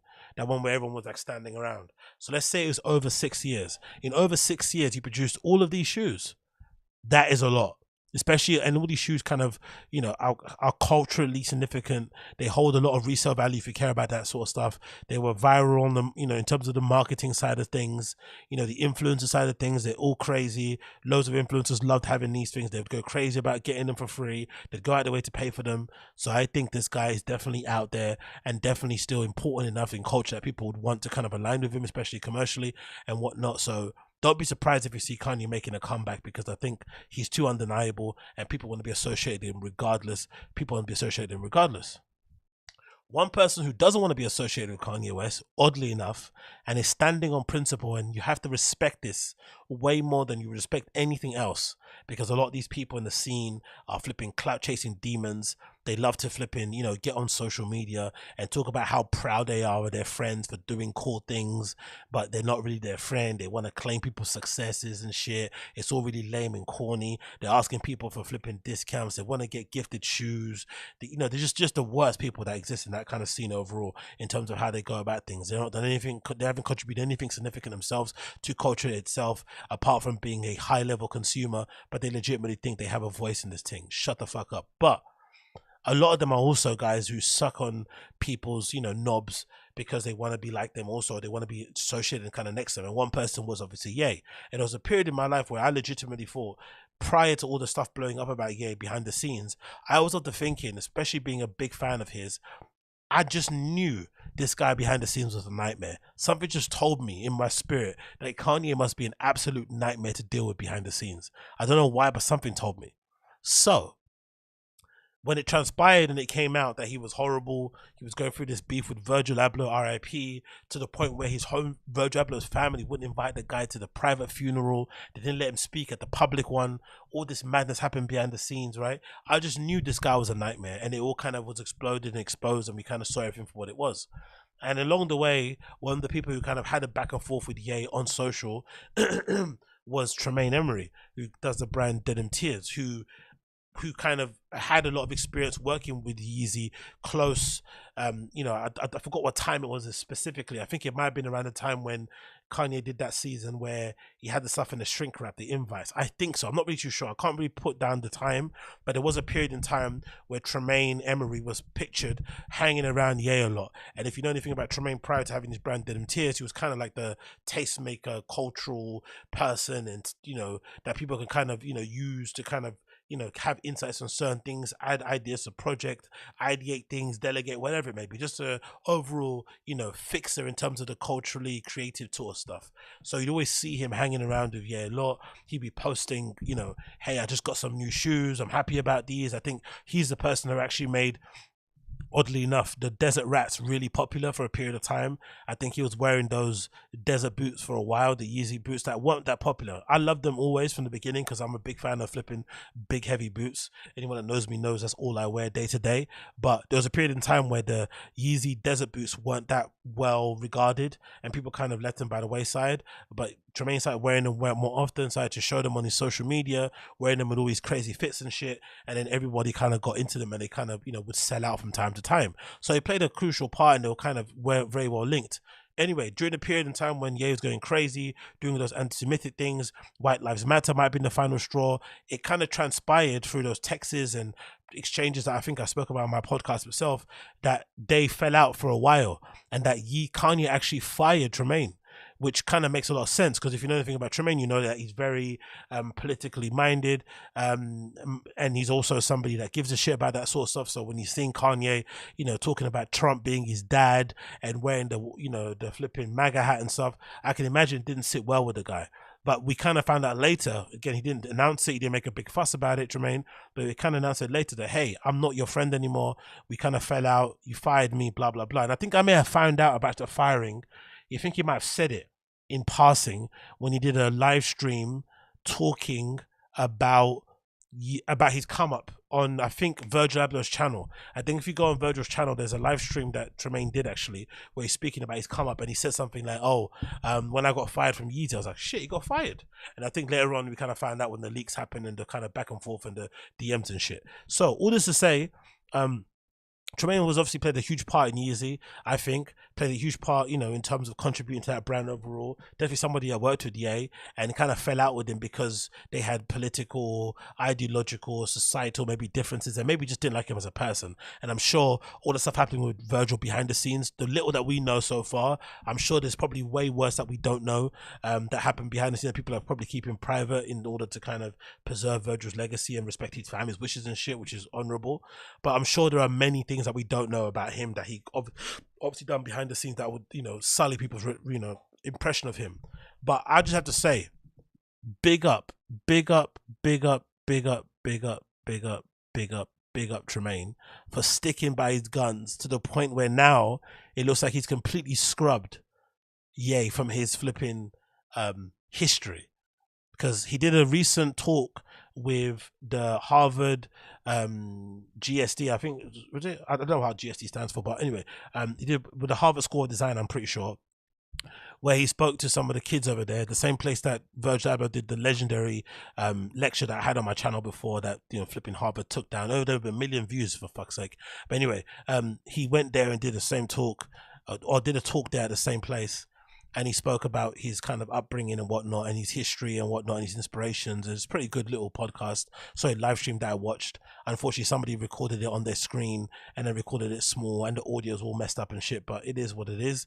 But in the beginning of the introduction, they introduced him on the show, and they don't mention anything about YEEZY. Now, it could be that whoever introduced him, whoever put this introductory thing together, didn't know he worked for Ye.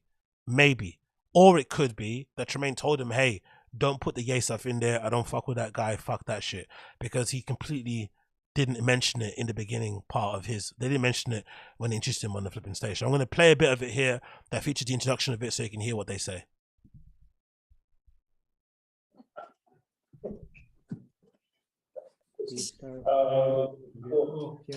Huh? Do we do the video here or not? Yes, the video is from here. That's what you want to know, to clip through the slides here? Yeah. There's the camera. There's no, you're not gonna, Okay. Yeah. I don't, I mean, you can if you want to, but let's just, Pretty good. yeah. Maybe one thing I'll do. Okay, yeah, just go. Yeah. Please. Yeah. Okay. Hello everyone. Welcome to this Tremaine Emory's lecture, and welcome to me. We'll begin our introduction. Thanks for having me. Yeah. So Tremaine Emory is a fashion designer and creative director whose work has been celebrated for its innovation, thoughtfulness, and commitment to exploring the Black experience in the United States. He was born. By the way, this shit is recorded terribly. I'm sure because it was done over Zoom and people weren't really maybe ready for it, but maybe there needs to come a point where somebody does like a non-corny and non-lame version of reporting on like streetwear kind of news. Maybe I should be doing it, but I'm just so busy that I don't have the time to probably set up. But somebody does need to set up something that maybe documents this sort of stuff and archives it, takes clips from it, uploads it in the same way that Academics does for his kind of hip-hop type commentary. But obviously he's a bit lame and not really cool in any way, shape or form, and doesn't have the knowledge, right? Doesn't have the learnings, hasn't been there to talk about it. But definitely someone needs to do it because this quality is terrible. And this is from the Denim Tears official YouTube account. It's absolute garbaggio. But let's just get to the point of kind of reading out his kind of CV because it's pretty interesting, the stuff that he's done. Atlanta, Georgia in 1981. Tremaine was raised in Queens, New York, and then began his career working for Marc Jacobs in New York before moving to London to continue his work under Marc Jacobs as well. And after spending 9 years with Marc Jacobs, Tremaine moved on to brand director at Stussy, and has since gone on to work with a number with very high-profile brands and individuals. In addition to his work with established brands, Tremaine has made a name for himself with his own brand, Denim Tears, launched in 2019. Denim Tears focuses on Black experience in the United States and explores the role of cotton of African-American history. Tremaine's signature cotton wreath motif has been featured in collaborations with Levi's, which we'll talk about a little bit later. And then his work has been recognized for his thoughtful and innovation approach to fashion. Beyond his work in fashion industry, Tremaine is also a member of the music fashion nightlife collective No Vacancy In, which he founded in 2015. He has also collaborated with a number of high-profile musicians, including. Let me quickly fast forward it a bit when they talk about his flipping, because this is, yeah, there we go. This is what you see a slideshow of his actual experience. Let's go from here. Tremaine is also an activist and has used his platform to speak out against the racial injustice and the political brutality. He has organized the protests and fundraisers and has been recognized for his contributions to the community, including being named as one of the Forbes 30 on 30 in 2021.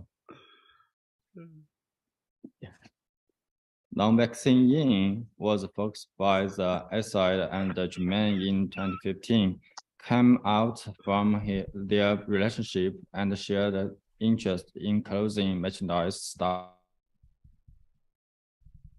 hosting and DJing parties and events around East London and Soho before deciding to combine all of their interests into a single concept. No Vaccine is both the result of their shared ideas and interests and the constantly involved entity that takes on various forms, such as selling clothing, hosting radio shows, and working with artists. As mentioned before, one of Tremaine's talent and objective is to bridge the worlds of fashion and music. So here he helped creating Boys Don't Cry Zing with Frank Ocean in 2017. And then in the same year, he was a part of the Nike Equality campaign to promote diversity, inclusion, and social justice. And then by working with Nike on this campaign, Tremaine further solidified that his reputation as a creative who is not only passionate about fashion and design, but also committed to promoting social justice and equality through his work. In 2019, Tremaine founded Denim Tears. The brand combines fashion with cultural and social commentary, often dressing themes like race, heritage, and identity through its designs and collaborations. Denim Tears stands out for its thought-provoking designs and strong messages. The brand uses various fashion items, including denim jackets, t-shirts, and accessories, as a canvas to express the viewpoints and spark conversation about important social issues.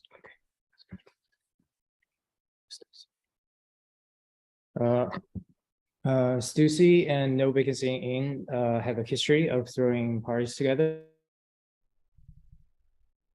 the 90s, and then allowed No Vacancy to build its reputation in cities like LA. In multiple cities. And then so in September 2020, they had this collaboration to celebrate Stussy's 40-year anniversary.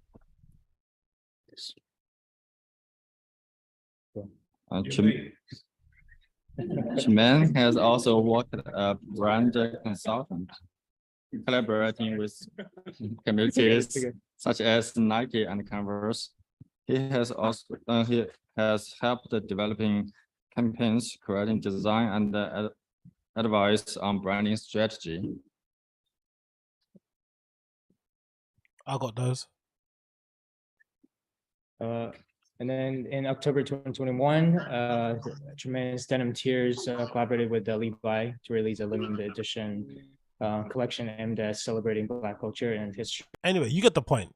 Whole thing I want to say is that credit to the guy for standing on principles, morals, ethics, whatever it may be, and not including the work of somebody that he actually hates and doesn't rate anymore and actually fell out with, even though it's someone like a Ye and a Kanye West, right? If this was anybody else in the scene, they'd still be jacking him, still be talking about how much they love the guy and the work that he contributed to, because it's a good thing to add to your flipping clout CV. But Tremaine is so confident in his own work that he's willing to not include that thing in his work, even though it's something quite important. It obviously would kind of create a good impression of him and definitely something that you want to kind of talk about. But because the guy doesn't align with that person spiritually in any kind of way, shape or form, he's like, nah, I'm cool with that. And that says a lot about him as a person. So ratings for him for doing that, it probably isn't the case. And most likely whoever's introducing him or put the talk together at Harvard probably didn't know that then, you know, Tremaine worked with flipping Kanye back in the day, maybe, and it's more easier to kind of realize. But I'm hoping that the latter is the truth. That's the hope that I have. That's the hope that I have. Moving on from that one and talking a little bit about flipping Denim Tears, right? I saw this after to really see today, and I kind of got a little bit, this is kind of lame, right, in my head about it. And this is Denim Tears collaboration with this skateboard shop called Neighbors in, I guess this is maybe LA, I'm assuming, a skateboard shop. Right? I've not really heard too much about it or heard about it at all. It's called Neighbors, and they're doing this collaboration. It's called African Diaspora Skate Shop, releasing online April 11th. Pop-up is going to be April 8th from 12 p.m. to 7 p.m. at Neighbors Skate Shop, and it features a t-shirt which this gentleman is wearing here that features the graphic that says Tremaine Can't Skate. Now, the funny thing about this is that on context, you know, just taking it on face value, this t-shirt makes a lot of sense because recently Tremaine was hired as the creative director of Supreme, and despite it being a really cool job and very covetable and something that was kind of surprising for me considering how new he's kind of in this space of kind of making clothes and being a fashiony type of guy, right, that he's kind of been able to have this sort of position says a lot about how he's viewed and rated by people in the industry, that they think, nah, this guy's actually the truth, that they'll kind of give him that position despite maybe us as customers and consumers only seeing one side of the thing that he does on the final product. I'm sure there's other bits and pieces that he does we don't really see that contributed to his overall appeal. The other part about it is that some people who are kind of, you know, Supreme acolytes, I guess, were standing there and saying, how is he going to be the creative director of Supreme if he can't skate? And then, you know, some people like myself who've been buying Supreme long enough would know that the majority of people that actually buy Supreme don't know how to skate, have never gripped up a skateboard, don't know how to use a skate tool, let alone how to push down, you know, how to push on a skateboard or ollie. So the idea that someone that works at the company has to be able to skate is hilarious, especially if you know who actually works there and you've seen them around and stuff. You know, a lot of people that work there are just regular people who kind of do cool things, but essentially they have no ties to the skateboard industry apart from the fact that they work for a pretty legit skate company.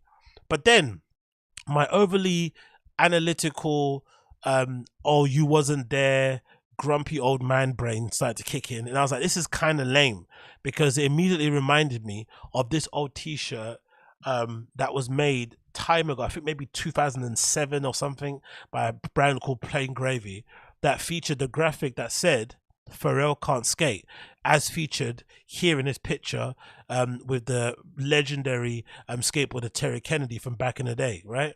And this t-shirt I remember coming out, and I remember having one actually that I purchased from my I think maybe Karma Loop or something. And the whole idea behind this was that Pharrell was just popping up in the streetwear kind of scene. He was kind of getting a bit of steam because of his early association with Nigo. Because the funny thing is, looking back, right, people will never believe this, but there was a period in time where people in streetwear thought Pharrell was lame, because it felt like he kind of latched onto Nigo, Skate Thing, Cause, and those type of guys, and immediately got cool points, because Nigo, Skate Thing, Cause, back in the day, they were the dons. They still are the dons, but back then, the early kind of 2000s period, right, where maybe a lot of people in the Western world are kind of becoming hip to it, was really a big deal, because at that time, Bape was still kind of underground. It was really well done. Nigo was still at the helm, designing crazy shit, spending way too much money on store design and interior and merchandising and packets and stuff to put the clothes in, eventually kind of made him bankrupt. But essentially that brand was sick, and a lot of people felt like when Flippin' Pharrell was coming up, he latched onto Bape and those kind of guys, immediately got himself cool guy points, but he wasn't really of the culture or of the scene in the slightest. Then it got worse when he started to do his own brand that, if I'm not mistaken, Skate Thing, who was a graphic designer kind of in-house for everything kind of Nigo did back in those days, he was helping him, and Nigo basically helped Pharrell set up Billionaire Boys Club and his other brand Ice Cream, which he kind of made shoes for, and he had a skateboarding team for. And that was around the time he was kind of trying to be the skateboarding guy. And a lot of people were like, hold on, you don't skate though. We've seen you skate a bowl and you look horrible.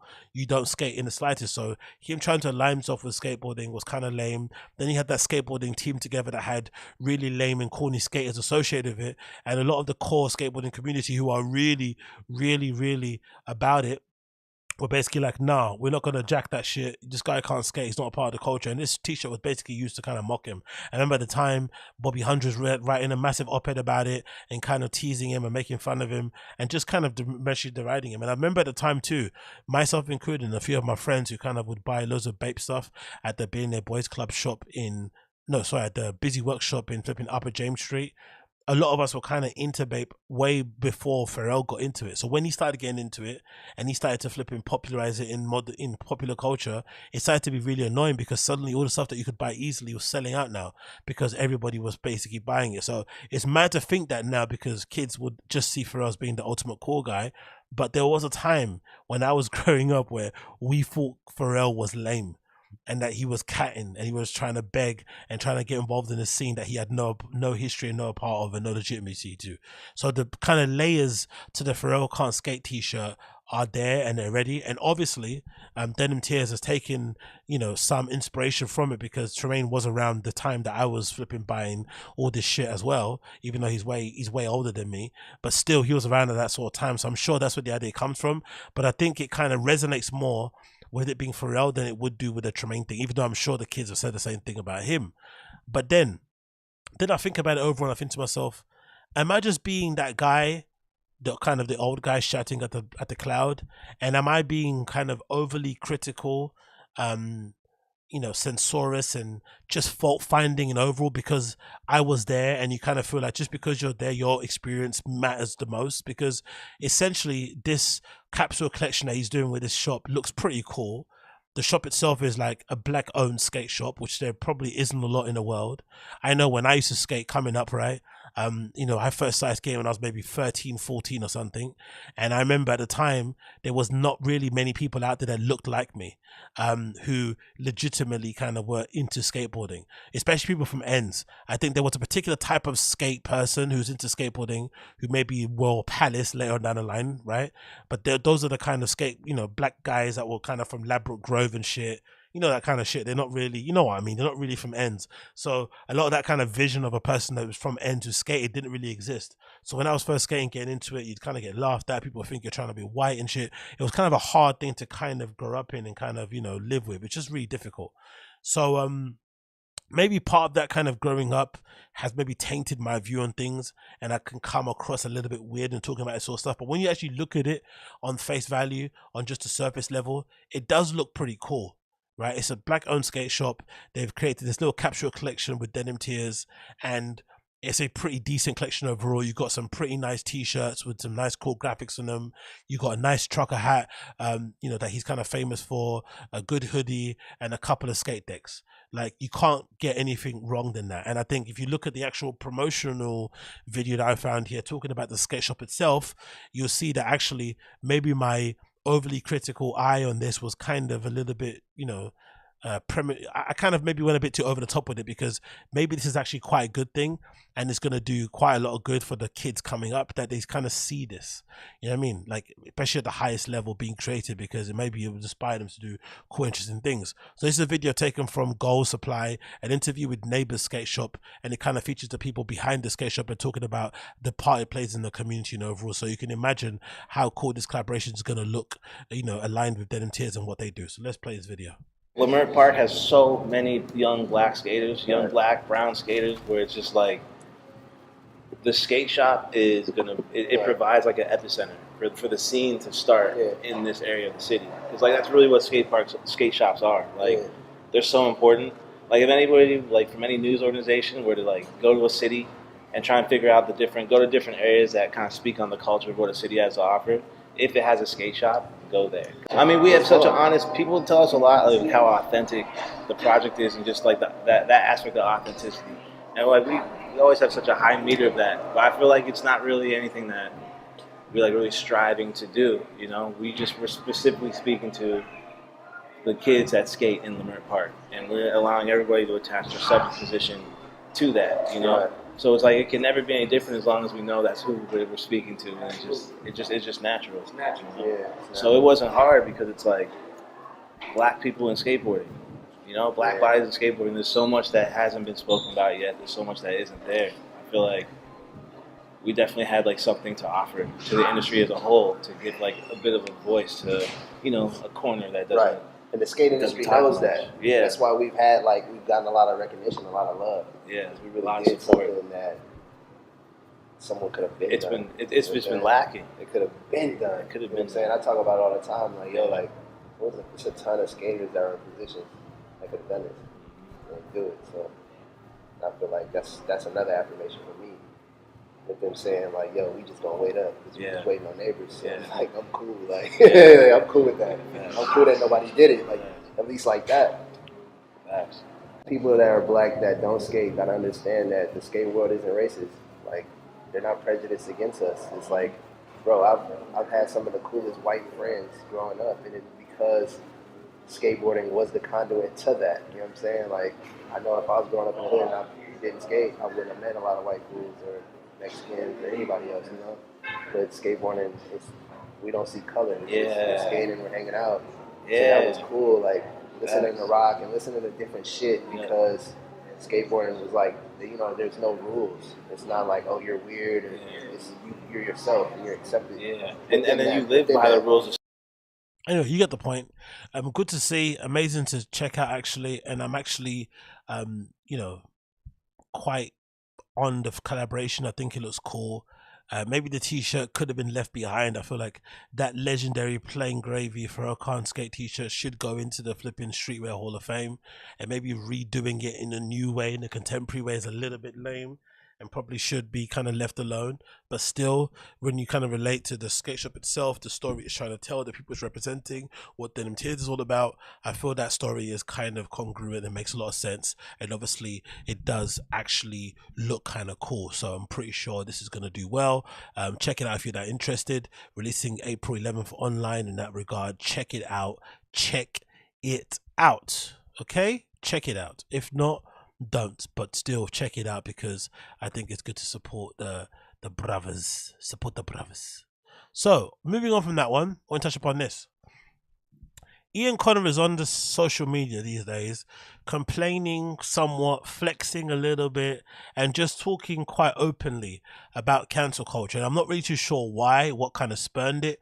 It might be because of that weird kind of back and forth that he's kind of going with people from OVO, because he decided to kind of jump in and decide to kind of back up Ye, because I think Drake released that record where it basically features a skit from Kim Kardashian talking about the moment she decided to divorce Kanye. He put it in a track. A lot of people are kind of reading into it that they're not cool anymore, Ye and Drake. And I guess Ian Connor wanted to kind of get involved by basically saying, hey, I'm going to side with Ye because that's my guy, because as you know, he was working with him closely on that brand that never came out at the end of the day, which I think was, what was it called again?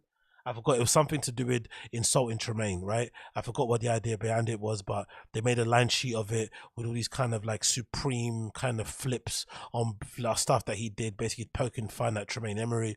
And then people kind of understood, oh, yeah, and flipping Ian Connor are working quite closely together. Maybe he's kind of his creative consultant. And he decided to kind of throw his name in there and say, hey, I'm rocking with Ye.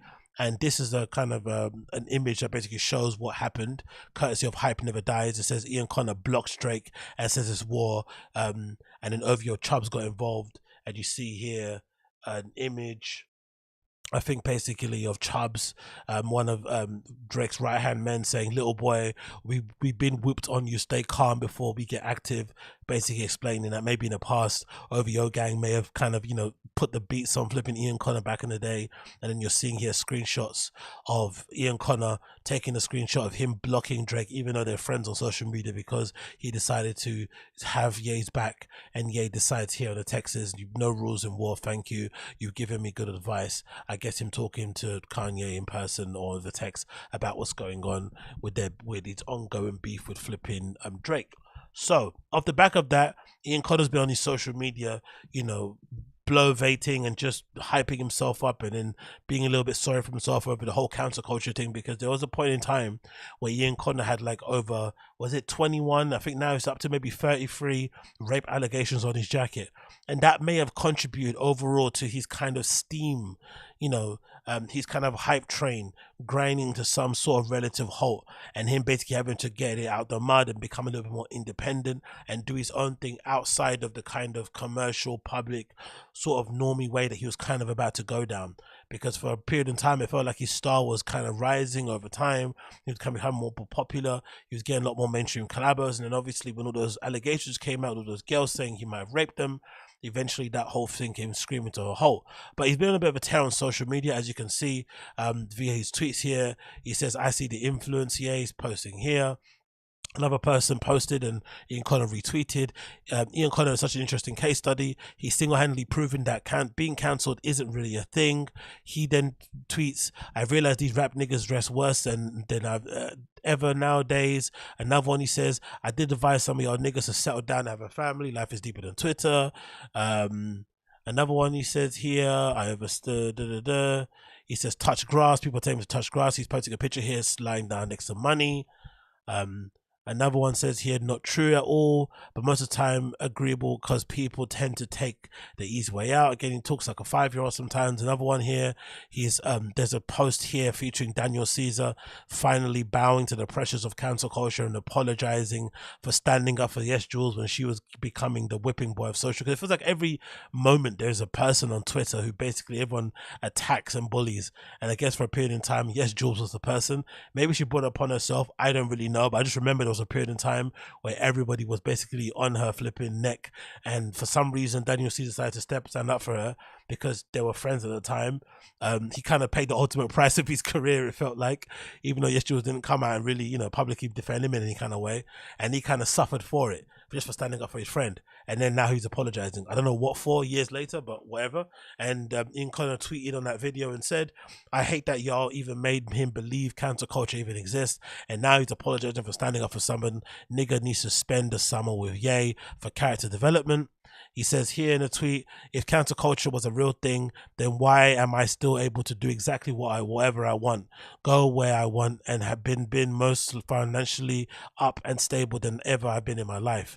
Did I allow that, or y'all allowed that? Which is an interesting question, because I think what's happened, and I've always said this, right, is that I think cancel culture by and large is kind of crap, but I also understand its necessity in culture, in society nowadays, actually, overall, especially when you look into the, you know, into the amount of cases that get brought to court that involve like sexual assault or rape and stuff. The numbers are really frighteningly low. So a lot of these women, or a lot of these people who are in these circumstances, or in these situations where they may have been abused or assaulted, maybe they don't have any way to seek justice in the courts. So the only way they can kind of get some type of retribution and feel that somehow justice has been done is by canceling and having the ability to maybe stop the money, stop the flow, stop the hype train, and just kind of, you know, disrupt and publicly shame a person who is quite widely known for whatever they may have done to them in the past. So that's where I feel like maybe cancel culture has some level of utility, where you can't get the justice you want in the courts, so you get it in a court of public opinion, you contribute to an op-ed, you lend some quotes to an article, you really provide evidence of what that person may have done to you in the past, and then maybe they get, you know, asked for a comment from the journalist, they don't comment, wherever it may be, but you get to kind of get some justice back in the court of public opinion. It's a bit weird, because if you actually have had a crime against you, some people would argue you should go to the courts first, but in some cases, you know, the statute of limitations is up. You probably aren't able to prosecute if you don't have some bits of evidence over time. It can be a he said, she said issue. It gets really hard to prove these things overall. So I understand why cancel culture exists. It gets abused when people start to do retroactive cancel culture, or just throw out allegations with no substance behind it, and just in the hopes of, throwing somebody off who they maybe don't like anymore. And we saw that happening with that, I forgot, that Asian comic who went on what you would imagine was a bad date for both parties, and then the lady that had, he went on a date with decided to write an op-ed, I think on a site called Punjabi or something, essentially talking about the bad date, but in a way it kind of made him sound like a predator, which he wasn't, and it kind of essentially cancelled him for a short period of time. Now, cancel culture doesn't exist if you've got your own fan base, as we've seen with a lot of these people, Chris Lear being the main example of it, and maybe Brian Callen, those comedians. Because if you've got your own community of fans and you're not beholden by a network, a big platform, just an employer overall, you can essentially have your fans support you, whether it's through Patreon, whether it's through YouTube, tips and donations, whether it's from you making your own brand, whatever it may be, your fans can directly support you if that happens and you never get cancelled. So if you have your own fan base, you can never get cancelled. So essentially, not getting cancelled isn't actually proof that you didn't do nothing wrong. That's basically what I'm trying to get at. It's kind of just showing you that we now live in society where you can kind of get away with absolute murder if you want to. Like if you're well liked enough, I'm sure if there was somebody liked enough well out there and they committed a murder, they went to prison for it, came back out and started a podcast, everyone will listen to it and they get loads of money. So the idea that you don't get cancelled shows that you weren't guilty of what you had been accused of is a bit crazy. But then you think about the actual allegations around him, right? And you look back at some of the articles and they're a bit crazy, a bit racy. But then I think to myself, like, at a certain point in time, what's he meant to do really? If none of these allegations have been proven in a court of law, he hasn't been charged in any way, shape or form, even if they are crazy amounts. Yeah, I think back to the flipping Noel Clark interview that I was talking about in ZZ Mills. What should you do if that's the case? Should you just, have your head down and be thankful you're alive and not be out here flaunting and doing what he's doing and living his life and being kind of showy and enjoying himself? Or should you be hiding if that's the case? What should you do? I'm not too sure, but let me just quickly reread some of these articles from the past that kind of detail some of these allegations. And this is courtesy of Complex. It feels like Complex have a lot of these articles talking about Ian Connor.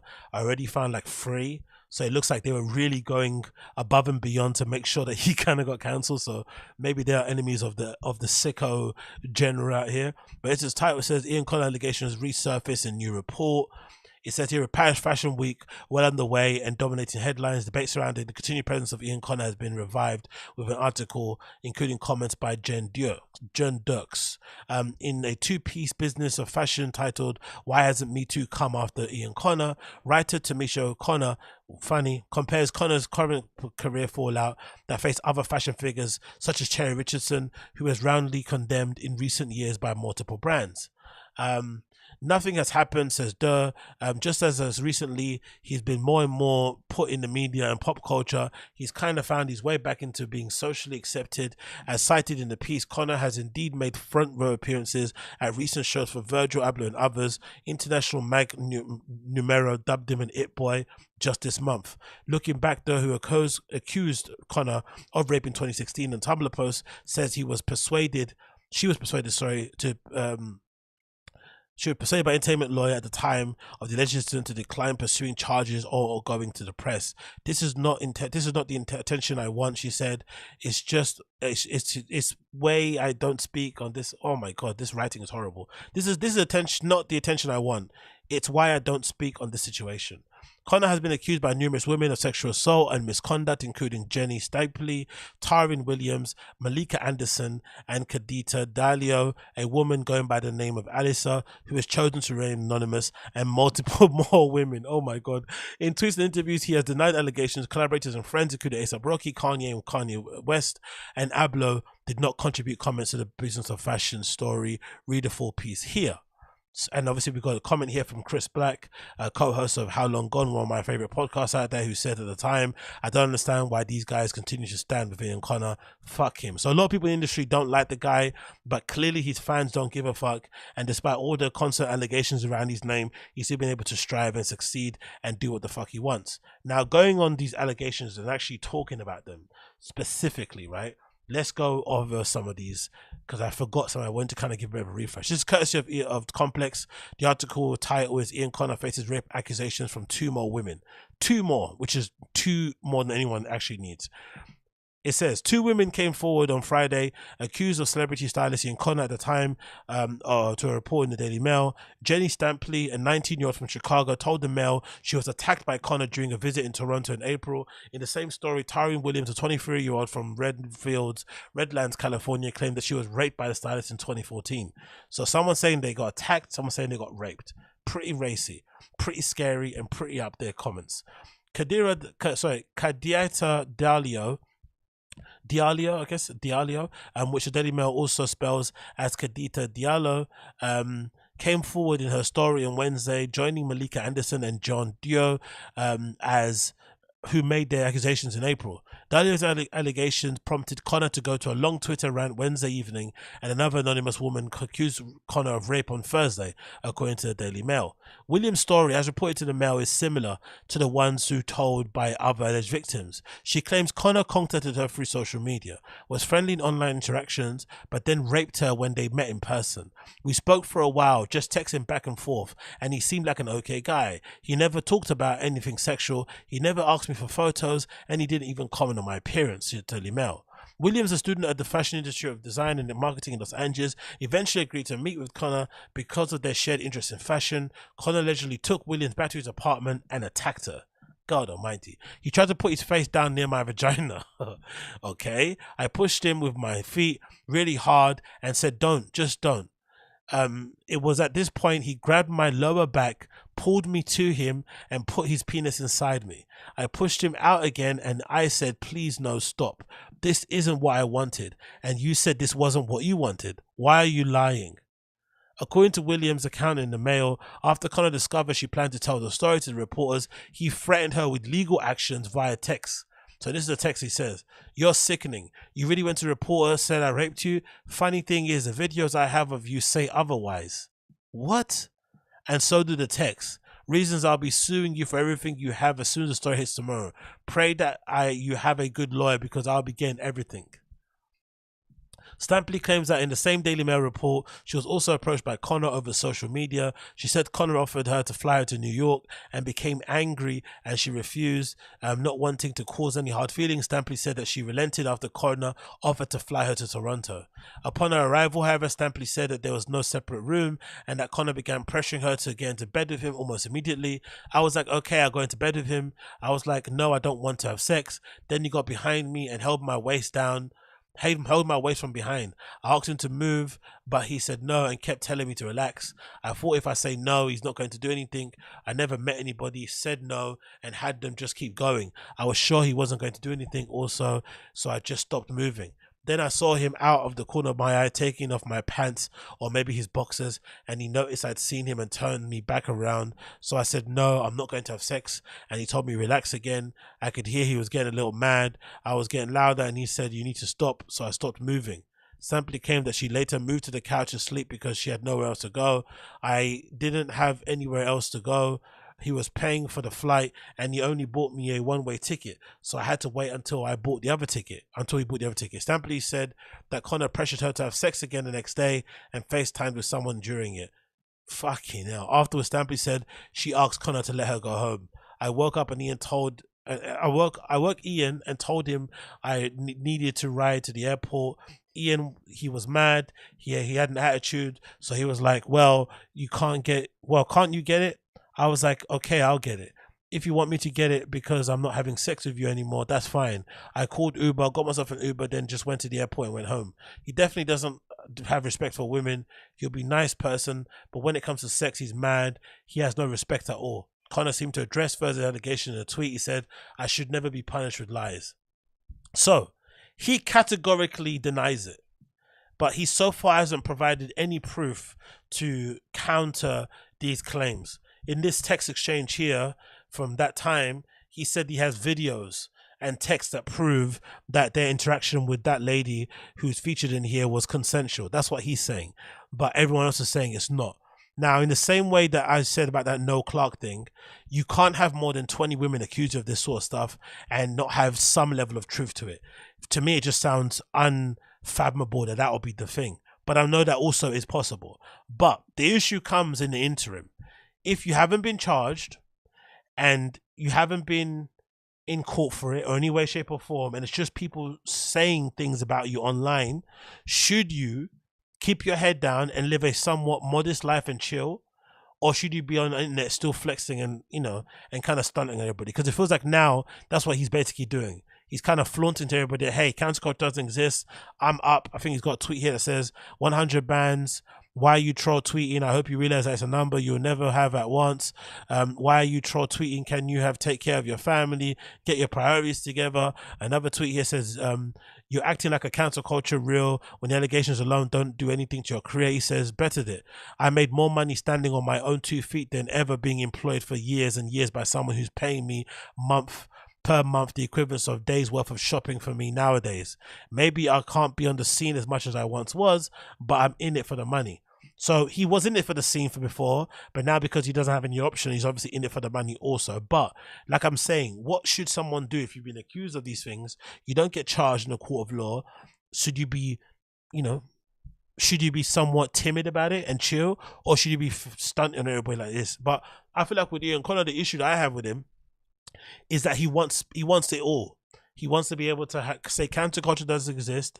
I'm successful for it. He also wants to kind of do what he wants to a certain extent, because this whole infatuation he has with Osama bin Laden kind of feels like that, right?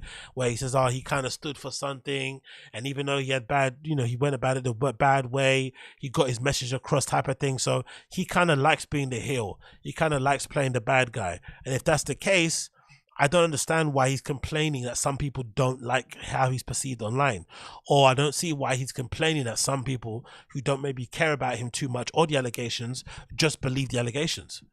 If you're up, if you're able to make money, and if your career hasn't suffered so much, why are you bothered about what people that don't like you have to say? Because the people that are commenting that they don't like the guy are never going to buy Sicko.